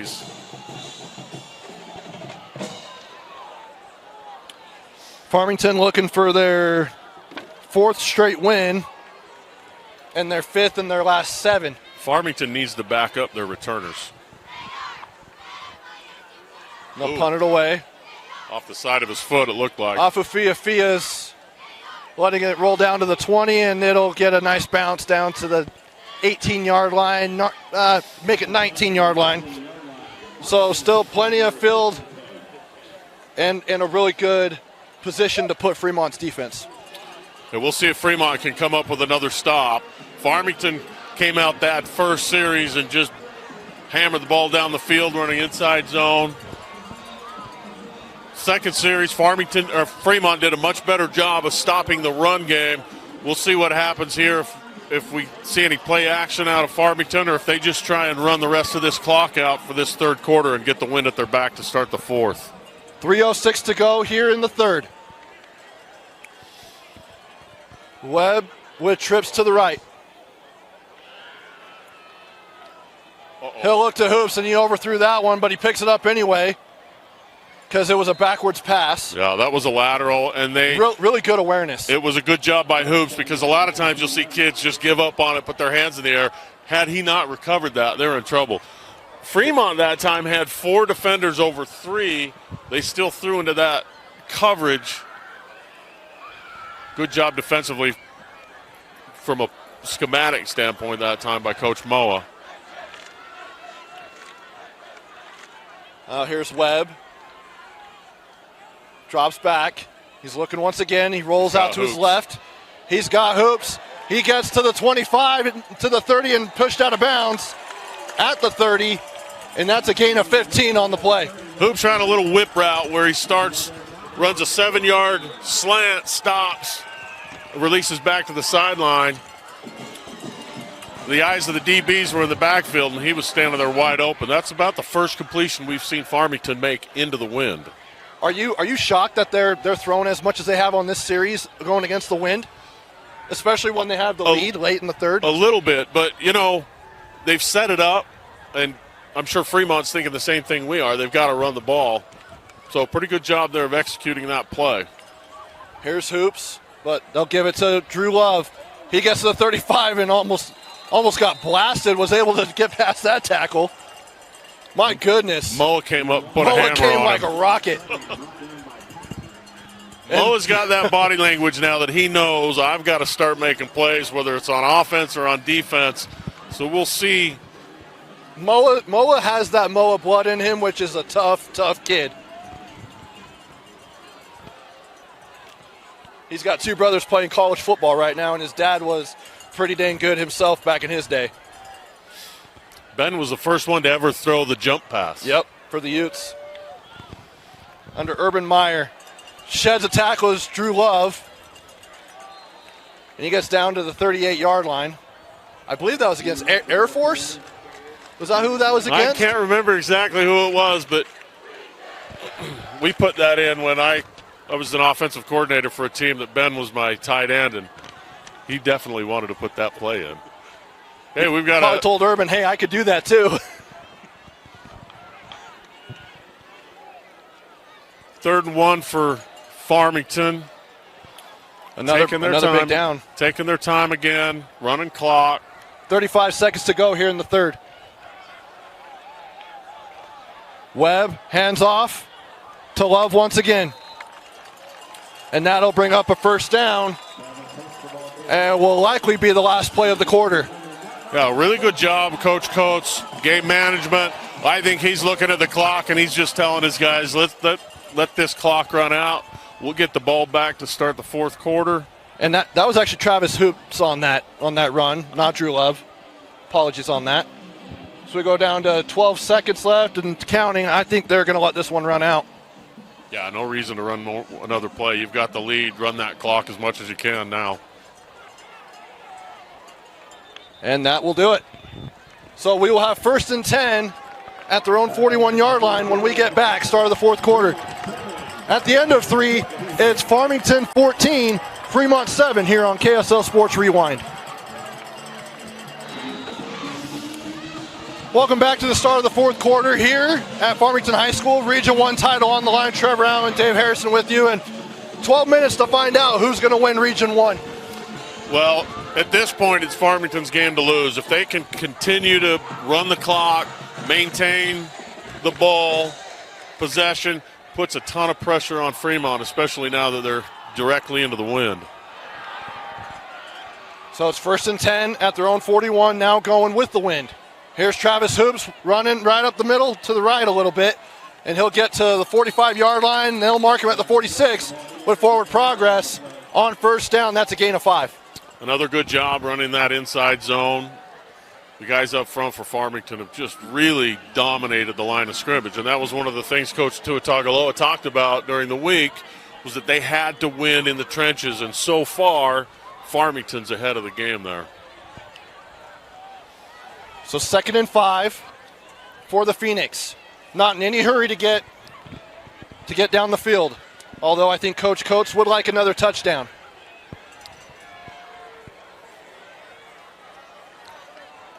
And Hoops is going to take the carry and was going to hand it off, and he gets tackled, and that was a pretty rough tackle right there. That was number 21, Nash Bailey. Yeah, really good job. I mean, there. It was legal. You know, I think he recognized Hoops in the backfield, and the Wildcat decided that he wasn't going for a fake. He was going to take out Hoops. Quarterback back in the ball game now. But again, you know, they snapped the ball with 4 seconds on the play clock. Again, they're going to get under 10 before they snap the ball. Good game management by Coach Coates. And Webb back in the game. He'll roll out to his right. He'll look for his receiver, and it looks like it's going to go incomplete. That was intended for, trying to get the number, that number 12, I believe, Austin Wilcox. That's a tough throw coming back across your body. You see that a lot in the NFL, where you kind of have a trailer where you roll out. You're looking for a flood. You're looking for a flood concept on the far side, and then you come back to a trailer receiver. That time just a little bit low. So Farmington will punt near midfield with the wind as Bainan gets it down, bounces at about the 19, and it's going to get a very generous roll. And that'll go to about the 6-yard line. And that's where Fremont will start their next series. In that situation, you really want your kick returner to come up and fair catch that ball. You save yourself 15 or 20 yards by coming up and making a fair catch there. So 10:28 to go here in the fourth quarter. Farmington trying to take a share of the Region 1 title with Fremont. No matter what, Fremont will have a share of the Region 1 title. It just depends on if it'll be outright or if they'll share it. If I'm Farmington, I'm making sure that number 8 doesn't beat me. Celestimo lined up alone at the bottom of your screen. Here's Tua Tagovailoa. He's looking for Hadley and overthrows him. That's Jace Hadley. And he's had a couple of those tonight, especially to Hadley. Yeah, they've run a lot of those out routes, deep outs, 10-yard outs, and just barely missed them. He's been open. The receiver's been open. It's just ball's been a little bit high. Just shows a lot of power that Tua Tagovailoa has. Yeah, he's got a cannon. And he looks to Slade Parker, and he gets hit right as he catches the ball. And he's lucky to make it to the line of scrimmage. Yeah, David Shepard came up, made a nice play there. Just like that, it's 3rd and 9. Sorry, it was Gavin Burton that made that play for Farmington. Drops back, here's Tua Tagovailoa on 3rd down. Going deep, looking for Hadley, and it's picked off! What a grab there for the Phoenix! I think that was Hoops doing it on both sides of the ball. Travis Hoops. What a play. He not only can make plays on offense, but he'll make plays on defense. Actually, it looks like that was number 9 for Farmington. Oh, not number 9, we apologize to his Fia. parents. It's hard when they bunch up 9 and 8 on the jersey. Especially the font of the numbers. But Fia, either way, he's a guy who can make plays on both ends as well. As a sideline warning is given to Farmington. And frankly, that throw into the wind, you're probably about the same field position as if you would have punted the ball. Yeah. All that it does is that it gave Tua Tagovailoa his 6th interception of the season. Yeah, you hate to see that. But he had 24 passing touchdowns coming in. He's got 25 now with the one to Mola earlier. Those are good numbers, and he really has a good arm. Just a junior. His dad, Nate Tua Tagovailoa, his first year taking over Fremont. Now here's Hoops. And he'll get to the 45-yard line. Gain of 2. Mo came up, made a nice play. And again, that body language I'm getting from Mo is that he feels like he's going to have to make a play to win the game. So the interception was from Fia, just to correct everyone. It looked like it was Travis Hoops. That's what I hate about the 9 and the 8 on the jersey, because when it gets bunched up, it looks like an 8. Yeah, and especially from up here. Now here's Josh Webb. Hoops goes in motion. Drop back. Fire it in, and that was a dangerous throw. That was way ahead of his intended receiver, which was Tanner Nilsson. He had to back out of the backfield to this short side that was wide open. The corner followed that slant route or the drive route. The receiver stopped in the hole in the zone. I was lucky that didn't get picked off. Yeah, because there was, what, three defenders right there? Yeah, that was one he wanted back. Fortunate for Farmington, that didn't get intercepted. 9:05 to go here in the ball game. Here's Webb. He's got his back out. He looks for Love, and he's got him. He gets to the 30, pat down to the 25-yard line. What a play right there. Was able to get past Slade Parker for about another 5 yards. That's a really great play design where you've got 3 receivers at the top of the formation, and they all drive down. It's almost like a rub route, or if you're a defensive guy, it's an illegal pick. And I think they might be calling that pass interference. Oh, they got a hold. Either way, it's coming back. Yeah, either way, it's coming back. But still, you got those 3 receivers coming down. It brings the entire defense, and then you just slip the back out of the backfield behind that route concept. Really nice play design there. They wish they could have that back because now you're going to have 3rd and 22. That was fantastic. That was a great play by Drew Love, but called back by a holding call on Farmington. Well, it was 3rd and 12 to begin with. It's still 3rd and 12. I missed something. So big 3rd down here as Hoops comes across. Webb, he's going to run. He'll get to the 40. He won't get enough for that 1st down, but at least it puts them in better position to punt it and maybe kick it. I mean, with the wind, you might be able to kick it, and Bainen's got a leg. Coach Coates is thinking about it. And they are going to bring out Bainen. They're going to try and kick the field goal. Wind at his back. This is about a 55. That's a big number right there. 55-yard field. Although, from working with Moose Bingham last week, kickers have been doing a great job this year. Some of them have been hitting 55, 60-yarders. Wait, so Moose is his coach? Maybe. I coach Moose at Alta. Oh. I'm sorry. No, we all love Moose Bingham. Yeah, he was a fantastic kicker for us. Those were good years when Moose was in town. All right, something happened. It looks like that they took the delay of game. Did they? No, they didn't. I don't think it was intentional. I think that it just happened and it pushed him out of field goal range. So he's going to try and now they're going to punt. We'll see if Celesi fair catches this. And he's going to let that one roll. He's thinking about picking it up, but then he's like, nope. And that drops down to the 1. Oh, my goodness. What a punt. And great punt coverage by Farmington. That was like the 1-inch line. That's a really great play there by Farmington. You can't really get it much closer to the goal line than he's got it there. So Fremont's going to have to dig deep here. You're on your own 2-inch line. You've got 99.5 yards to go into the wind to tie the ball game. 7:46 left.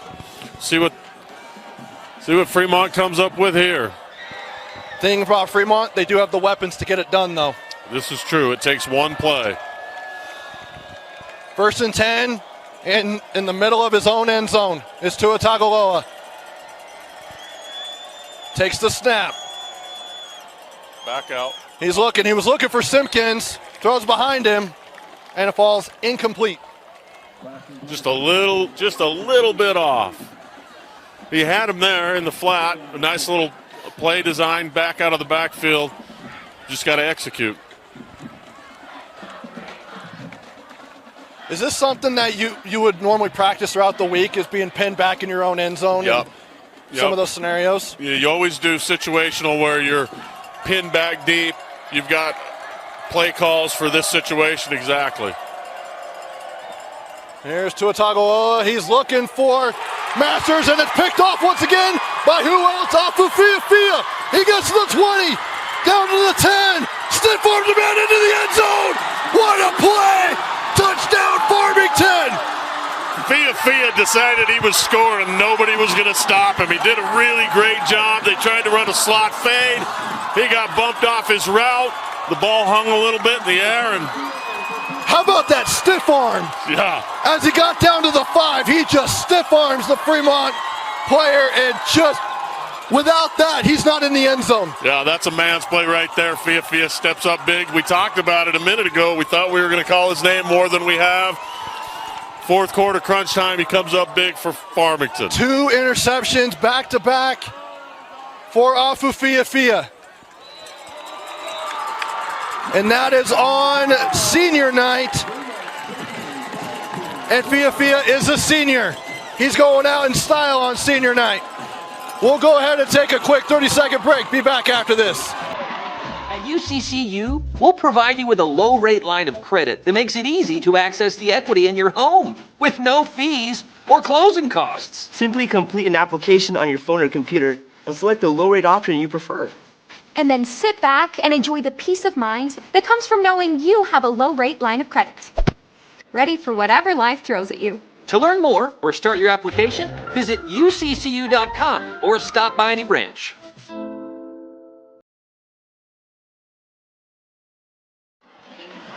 Welcome back. A big play from Afu Fia with a pick six and a nasty stiff arm that may or may not make it on the Rewind top plays on Monday. I vote yes. I would say yes as well. Farmington's defense really has made a statement in this second half. Come out, stop Fremont from doing what they wanted to do. They've got after Tua Tagovailoa, Jet Salmon, now Afu with that play. With a 21-7 lead, Farmington kicks off and it goes into the end zone once again. And we'll see the mindset of Manasseh Tua Tagovailoa throwing back-to-back picks. I would expect that he's mentally tough enough. He's going to be able to recover from that. He's got to find guys. He's got to make those throws. He's kind of got to get into a little bit of a rhythm. And Farmington's done such a good job putting pressure on him that he hasn't really been able to set his feet and feel comfortable in the pocket. So we'll see if Farmington continues with the pressure or if they sit back and play coverage. At least for one play, Afu Fia is on the sideline. He's probably still tired. Travis Hoops is in for him instead, who, is also a very good defender. Hands off. That's to Hadley, and he's lucky to get back to the line of scrimmage. Jet Salmon once again making plays for Phoenix. Jet Salmon, other than Afu Fia, has probably been the star of the game on defense. Yeah, for sure. He really has set the tone, getting after Tua Tagovailoa. I like the play call run there because I didn't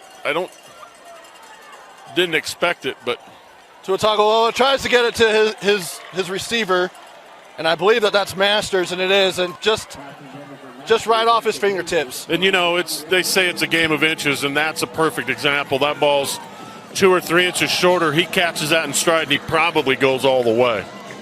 I like that throw. It looked like he threw that one in rhythm. He had a little bit of time. Just barely missed it. What would you do here on 3rd and 10 at your own 21? Look for something short, get a completion, maybe in the flat.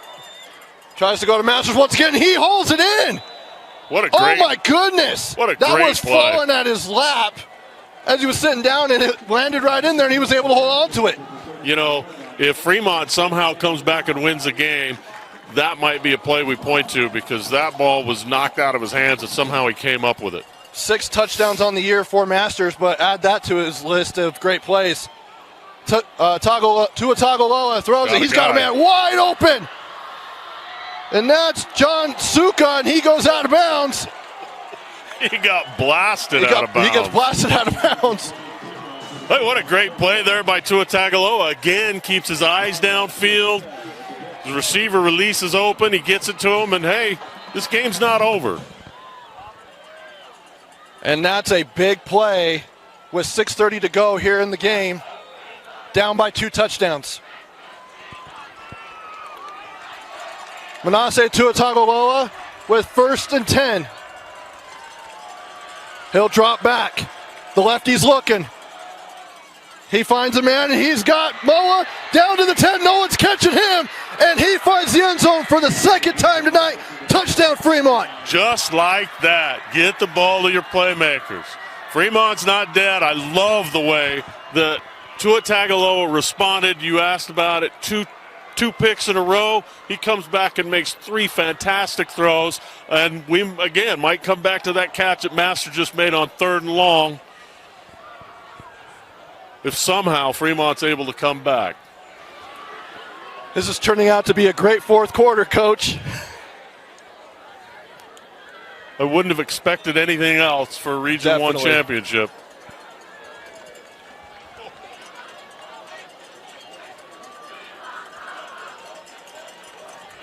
So often you'll see teams that will just fold up when things are going against them like they've been going against Fremont. But Fremont showing the character of their coach, the personality of their coach. They're not giving up. You're going to have to drag them kicking and screaming off this field. All right, Dave. So now as we look at it, 21-14 in favor of Farmington. Fremont needs a stop, but if you're Coach Coates, what are you telling your offense? Is it kind of one of those things where you still want to stay aggressive, or are you playing to just hold on? Are you trying more game management? Well, I think at this point, even though there's 6.5 minutes left in the game, you go into your 4-minute offense mode where you snap the ball with under 5 seconds on every play and keep the clock running. And frankly, their strength is the run game. I think they're going to try and lean on that offensive line to win the game for them right here. A big series coming up, which could decide the Region 1 title. Again, if you're just joining us, Fremont has a share of the Region 1 title no matter what. They have not lost a region game. Farmington has lost one region game. If Farmington wins, it's a share of the Region 1 title. But if Fremont wins, they get the outright region championship. Onside kick. And they're able to get on his Farmington. At least from what it looked like. And it is. Talked about Coach Tuatagaloa's aggressive. That's an aggressive play call right there. But I think he understands that his defense has got to get a 3-and-out. And so whether they get a 3-and-out midfield or a 3-and-out at the 20, it doesn't really matter. 6:16 to go in what we all thought was going to be a great game. But again, coming into this game, coming into this season, nobody thought that Farmington and Fremont would be playing for the Region 1 title. People have always thought it's always gone through Davis and Weber, not in 2024. Now here's Webb. He'll hand off to Drew Love, and he'll get back to the line of scrimmage, but nothing more than that. Great job defensively. They had power left called where they lead with a fullback and they pull the opposite side guard. Fremont followed that pulling guard, made the play in the backfield. Good start for the Fremont defense. I still think if you're Farmington, you want to run the football. Okay, now they come into an empty set. So, well, it could be a jet sweep or something like that. You can't rule that out. We'll see. Webb, empty backfield. He's going to throw, and he has got a man. It's caught. Trying to see the number. That is 5. Tanner Nilsson. Good strong throw there. Good catch. Keeps the clock running. Now you got 3rd and 5. Third and four. At the 46 in Fremont territory. Big play here.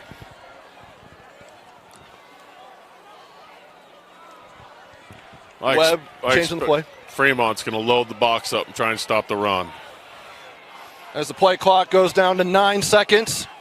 As you said, wait for it to go under 5. Changes it again. 3, 2, and Coach Coates is going to call a timeout.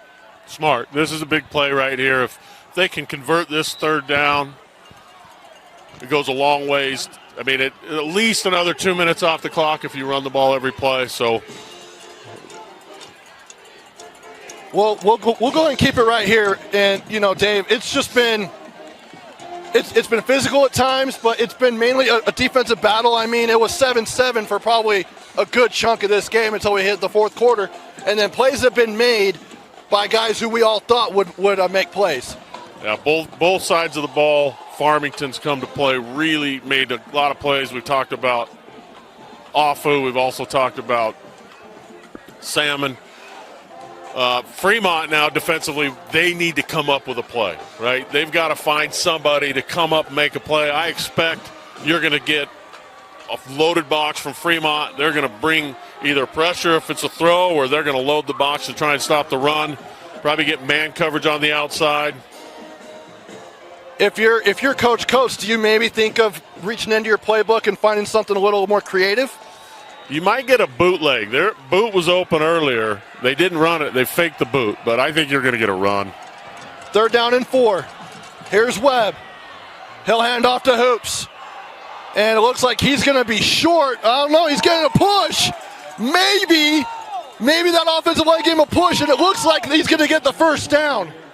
Wow, it looked like he was going to be about 2 yards short, and then the line helped him. Yeah, rugby scrum there, and he just kept his legs pumping, and that offensive line really did a nice job of moving that pile. Oh, it looks like they're going to mark him just short. Boy, that's at least from where that far official was. Yeah, it looks who's like now over by the marker. Right on the 42-yard line. And that's where they needed to go, was the 42-yard line. Good thing we have the legend Bill Francis on camera so we can catch this. We'll see how close it is. Short. And it's going to be short. Inches. So if I'm calling this play here, I'm going on 2. Try to get Fremont to jump. Okay. The only problem with that is you've really got to trust your guys aren't going to jump. Yeah. Because then you kind of shoot yourselves in the foot. And this is just going to be a man's game. It's going to be up front. The Hogs on the offensive side and the D-line from Fremont. Fremont's got to stay below. They got to get their pad level down so that Farmington can't push them off the line of scrimmage. If you're Coach Coates, they're the referee right here by Coach Coates here on the home team sideline is just changing the play or changing the game clock to 4:37. But do you maybe go quarterback sneak? No, I wouldn't go quarterback sneak. If I'm going to run the ball, I'm giving it to Hoops. But this is the same formation they just had, and again, that bootleg was there. Okay. So I don't know if they've got that in their playbook. I think they're going to just run it downhill. Play clock down to 19. The clock is running, and they're going to go for it, and he got it. Although, again, second effort, he got hit in the backfield, kept his legs turning, picked up the first down. I think that was Love that time. It looked like he had fumbled it because they were like scrambling like he did, but True Love holds on to it and picks up a massive first down for the Phoenix. Drew Love has been that guy that no one has really talked about coming into this game, and he's had himself a very nice game. You know, they're kids in programs who, whenever they're behind a guy that started for years, and when that opportunity presents itself, they really step up, and he's done a nice job tonight of doing that. Under 4 minutes to go, goes to Hoops out in the flat. He gets to the 40 down to the 45 or 35-yard line, and that's pretty good first down play. Yeah, I'm surprised they threw the ball, but when you execute it and you make a play like that, it's pretty tough to question the outcome. And again, now they want to just burn clock. Once they get under about 3 minutes, I think Fremont needs to start using their timeouts. There isn't a 2-minute warning or a 2-minute timeout in high school football. Nope. The nice thing is, offensively, you can stop the clock. So if you've got your timeouts to burn, you want to give yourself as much time as you can, and you use those on defense. 2nd and 4.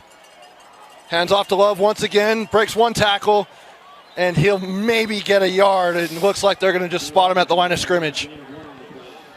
Another big third down play. I almost wonder if they're probably in field goal position here. Yeah, and the wind's kind of died down a little bit. I mean, we have the American flags right here above the press box with us, and they're not whipping as they were earlier in the game. I mean, they're still going a little bit. Probably wouldn't help that much, with this kind of wind, right? It's at about 52 yards. Yeah. He's got enough leg. He can get it there. 3rd and 4. And the pistol is Webb. He takes a snap. He's looking immediately. And it was picked off. And he drops it. That is Caden Posell. He might have gone for 6 if he would have held on to that ball. That was a house call. If he catches that, he's gone. And it looked like he had it and then just bobbled it. He's going to have nightmares tonight. Yeah. Of that play. Not just tonight. He'll be our age. Probably going, yeah. He'll be saying years from now how he wish he would have caught that. Yeah. He's punching the turf and everything. I honestly don't blame him. They're going to go for a field goal here. They're under 10 seconds on the play clock. Coach Coates calls a timeout. Are you shocked at the fact that passing the ball? I am shocked that they threw the ball there. And that was great coverage by Postel, but he would have been the hero up in Plain City had he held on to that ball. He'd have been the toast of the town for sure. But hey, look, there's still 2:16 left. They're going to attempt this field goal. They're at the 34-yard line. They'll line it up at the 42, so it's about a 52-yarder with the wind behind you.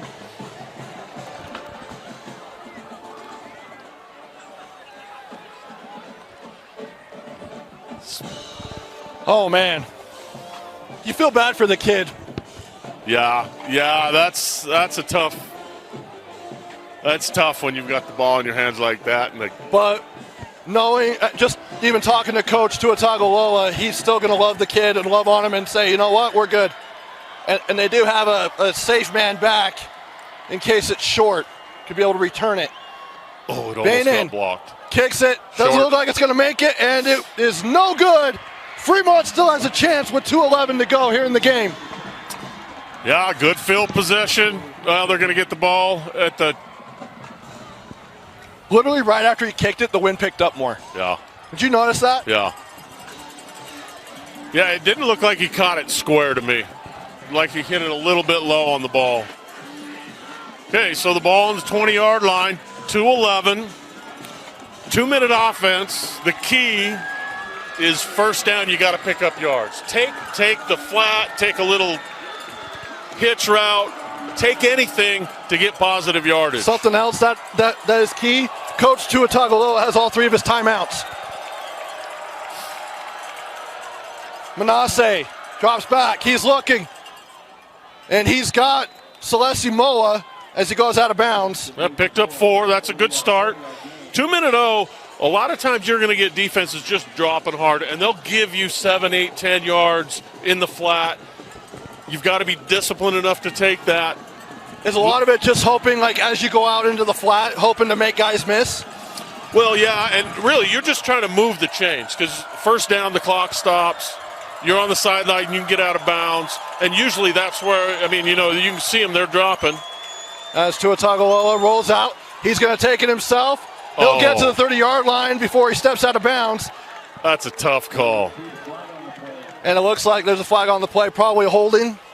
I think either a holding or a block in the back. It looked like the receiver just tried to pin his guy to the sideline, and the official threw the flag. Of course, it's hard to see from here. Yeah.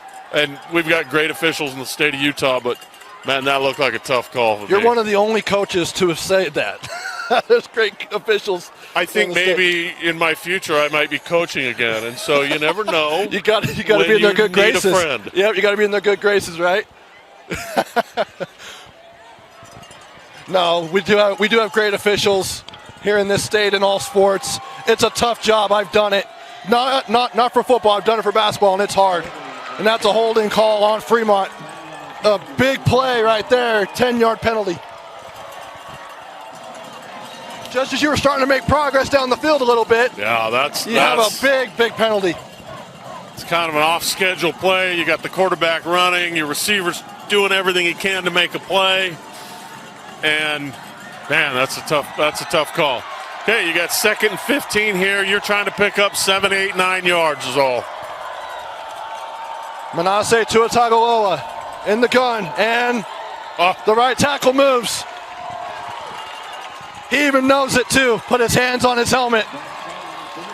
That's big. That's big.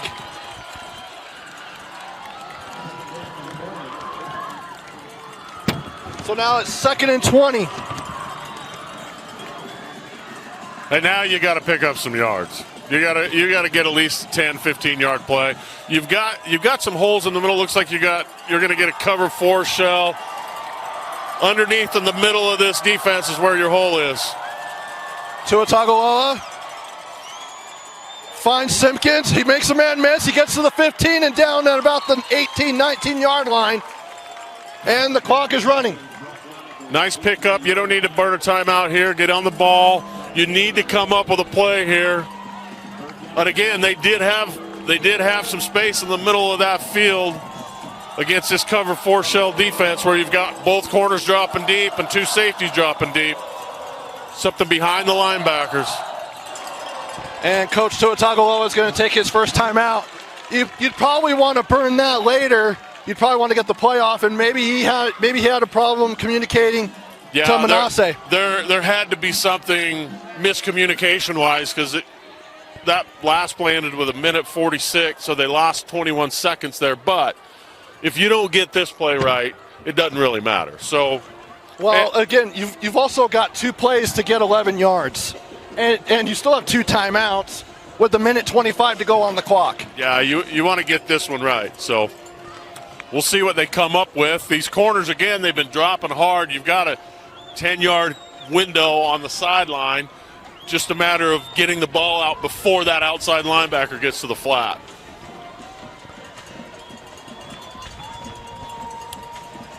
You know, the other thing that we saw a lot in the first half was Tuatagaloa scrambled for 3 first downs at 10 yards. So 3rd down and 10, 3rd down and 11. They've converted these in this game. So that's another option that they've got is Tuatagaloa. Well, you also mentioned earlier in the first half that he's been great on 3rd and long. Yeah. So it's not like they've never done it. He drops back. Tuatagaloa looking for his man. It's picked off once again to the 30, to the 20, and down, and that's Kava Fia, Afu's brother. So the Fia's had 3 interceptions tonight from Manasseh Tuatagaloa. They're going to have a fiesta at the Fia place tonight, aren't they? Yes, they are. Think about this, Coach. Coming into the game, Manasseh had 5 interceptions. He's now got 8. They have over half of his interceptions that he had coming into the game. Yeah, you can't say enough about the defense that Farmington's played tonight. They've done a really great job, and Tuatagaloa, he's got a lot of pressure. You're down, you've got to make a play. Ball floated a little bit. It's into the wind, so a lot of factors against you, but hats off to the Farmington defense. They've stepped up and played a great football game tonight. And barring some miracle, it looks like we're going to have a share of Region 1 title to both Farmington and Fremont. So they're going to go. Oh, that's a penalty on Farmington because their left tackle. Oh, no. Coach Coates even said that one's on me. It sounded like it was like getting out of the huddle. Called the timeout to avoid the. Oh, he did call timeout. Okay. Yeah, because the flag came out, and so, but it looks like Coach Coates was able to get that timeout in because they are now out of timeouts, though. Coach Tuatagaloa does have 2 timeouts remaining. He's got 2 timeouts. Still, it's a tough ask at this point. Well, and even then, they're way into field goal range with the wind. I mean, it's picking up, but it's shifting a little bit more to the west, like northwest. You almost wonder if you just want to kneel it to avoid any possibility of a turnover. Yeah, because you are able to do that because it's 2 timeouts. Hand off to Hoops. They're going to try and punch that ball out, and he gets to about the 11-yard line. He did a good job, both hands on the ball. He just kind of went to the ground once it looked like he was going to get tackled. He didn't take a chance there. He's saying it's going to take an army to get this ball out of my arms. And Coach Tuatagaloa calls a timeout. So Fremont's got 1 timeout left. There's 1:07. They'll run another play, call another timeout with about 1:01. So you would end up having to do something. It's still possible that Fremont can get the ball back. And as you can see down here, well, not on your screen, but we're able to see it with Jackson Bainan. The kicker is warming up right there on the Farmington sideline. Yeah, you might just get a play where they center the ball into the middle of the field somehow. Get down. Don't take a chance of a turnover.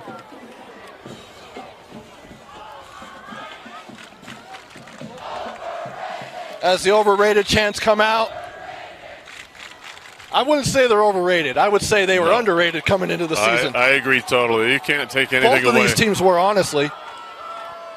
As Hoops runs it up the middle, he's going to get near the first down marker. He'll get down at about the 6-yard line, 7. You know, they can pick up a first down and then kneel it out. It'll be over. Fremont's out of timeouts now. 1:01 on the clock.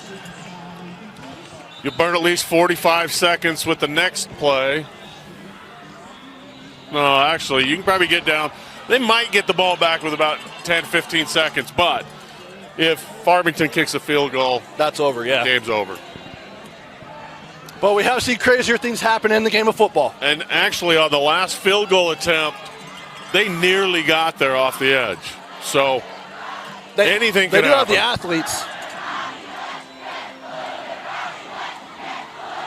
But just what a big accomplishment for both of these programs. I mean, Coach Tuatagaloa comes over from Ben Lohman as an assistant coach, takes over a Fremont program that was struggling and leads them to a region title, a share of it, and then Farmington as well. Yeah, you can't say enough about the turnaround that they've made at Fremont. Proud of those guys, been friends with them for a lot of years, and really excited about what he's done. They've still got playoffs coming up. You never know how far a team could go. And can't say enough about the turnaround that Farmington's made this year. Coach Coates, he's a fixture here. Well, and that was a gauntlet of a non-region schedule. I named it off earlier in the game on the broadcast.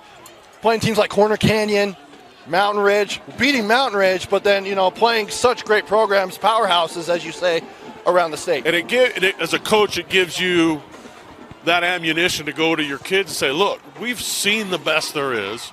We've played with the best there is. And now we've beat the best, now an undefeated team in our region. So you've got that to fall back on as a coach, that you've played the best. And I think that it serves your program well when you play a really tough non-conference schedule as opposed to playing a bunch of, lesser teams, so to speak. So the clock goes down to 13 seconds as they take a delay of game, and they are able to go. They did go towards the middle on that last play to set up a easier field goal attempt for Bainan to put this game away. So a 23-yard field goal, basically a chip shot, with the wind helping him, although it is starting to go northwest. We've got Moa up top. They're looking for a block. See if someone can jump over a lineman.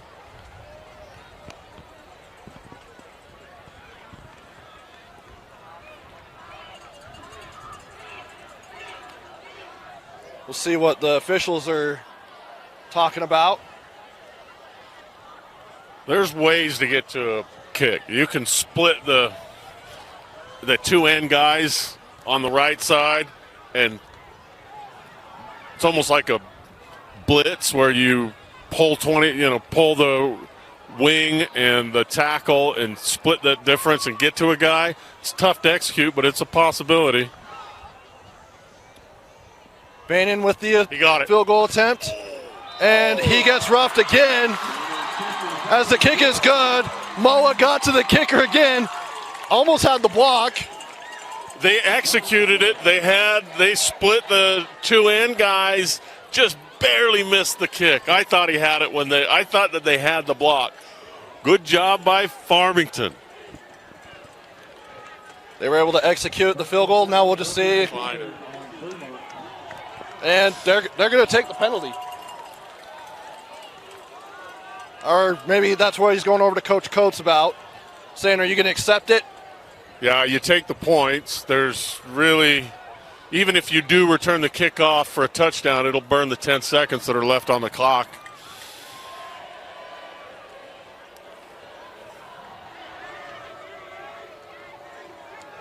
Hats off to Coach Coates and the Farmington Phoenix.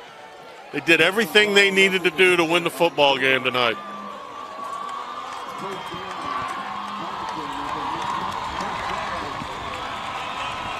And it looks like they're just going. So they actually chose to not take the penalty. So the points come off the board. So it's still 21-14 with 10 seconds left. Just kneel it out. And now they're going to kneel it out because it's a first down. And that will do it. Region 1 will be shared by the Farmington Phoenix and the Fremont Silverwolves. Your final score, 21-14 in favor of the Phoenix. Now, Dave, I know this is going to be hard for you. Who's your player of the game? You can have multiple if you want. But who would you say your game ball goes to? Boy, I don't know. Let me think about this for 1 second.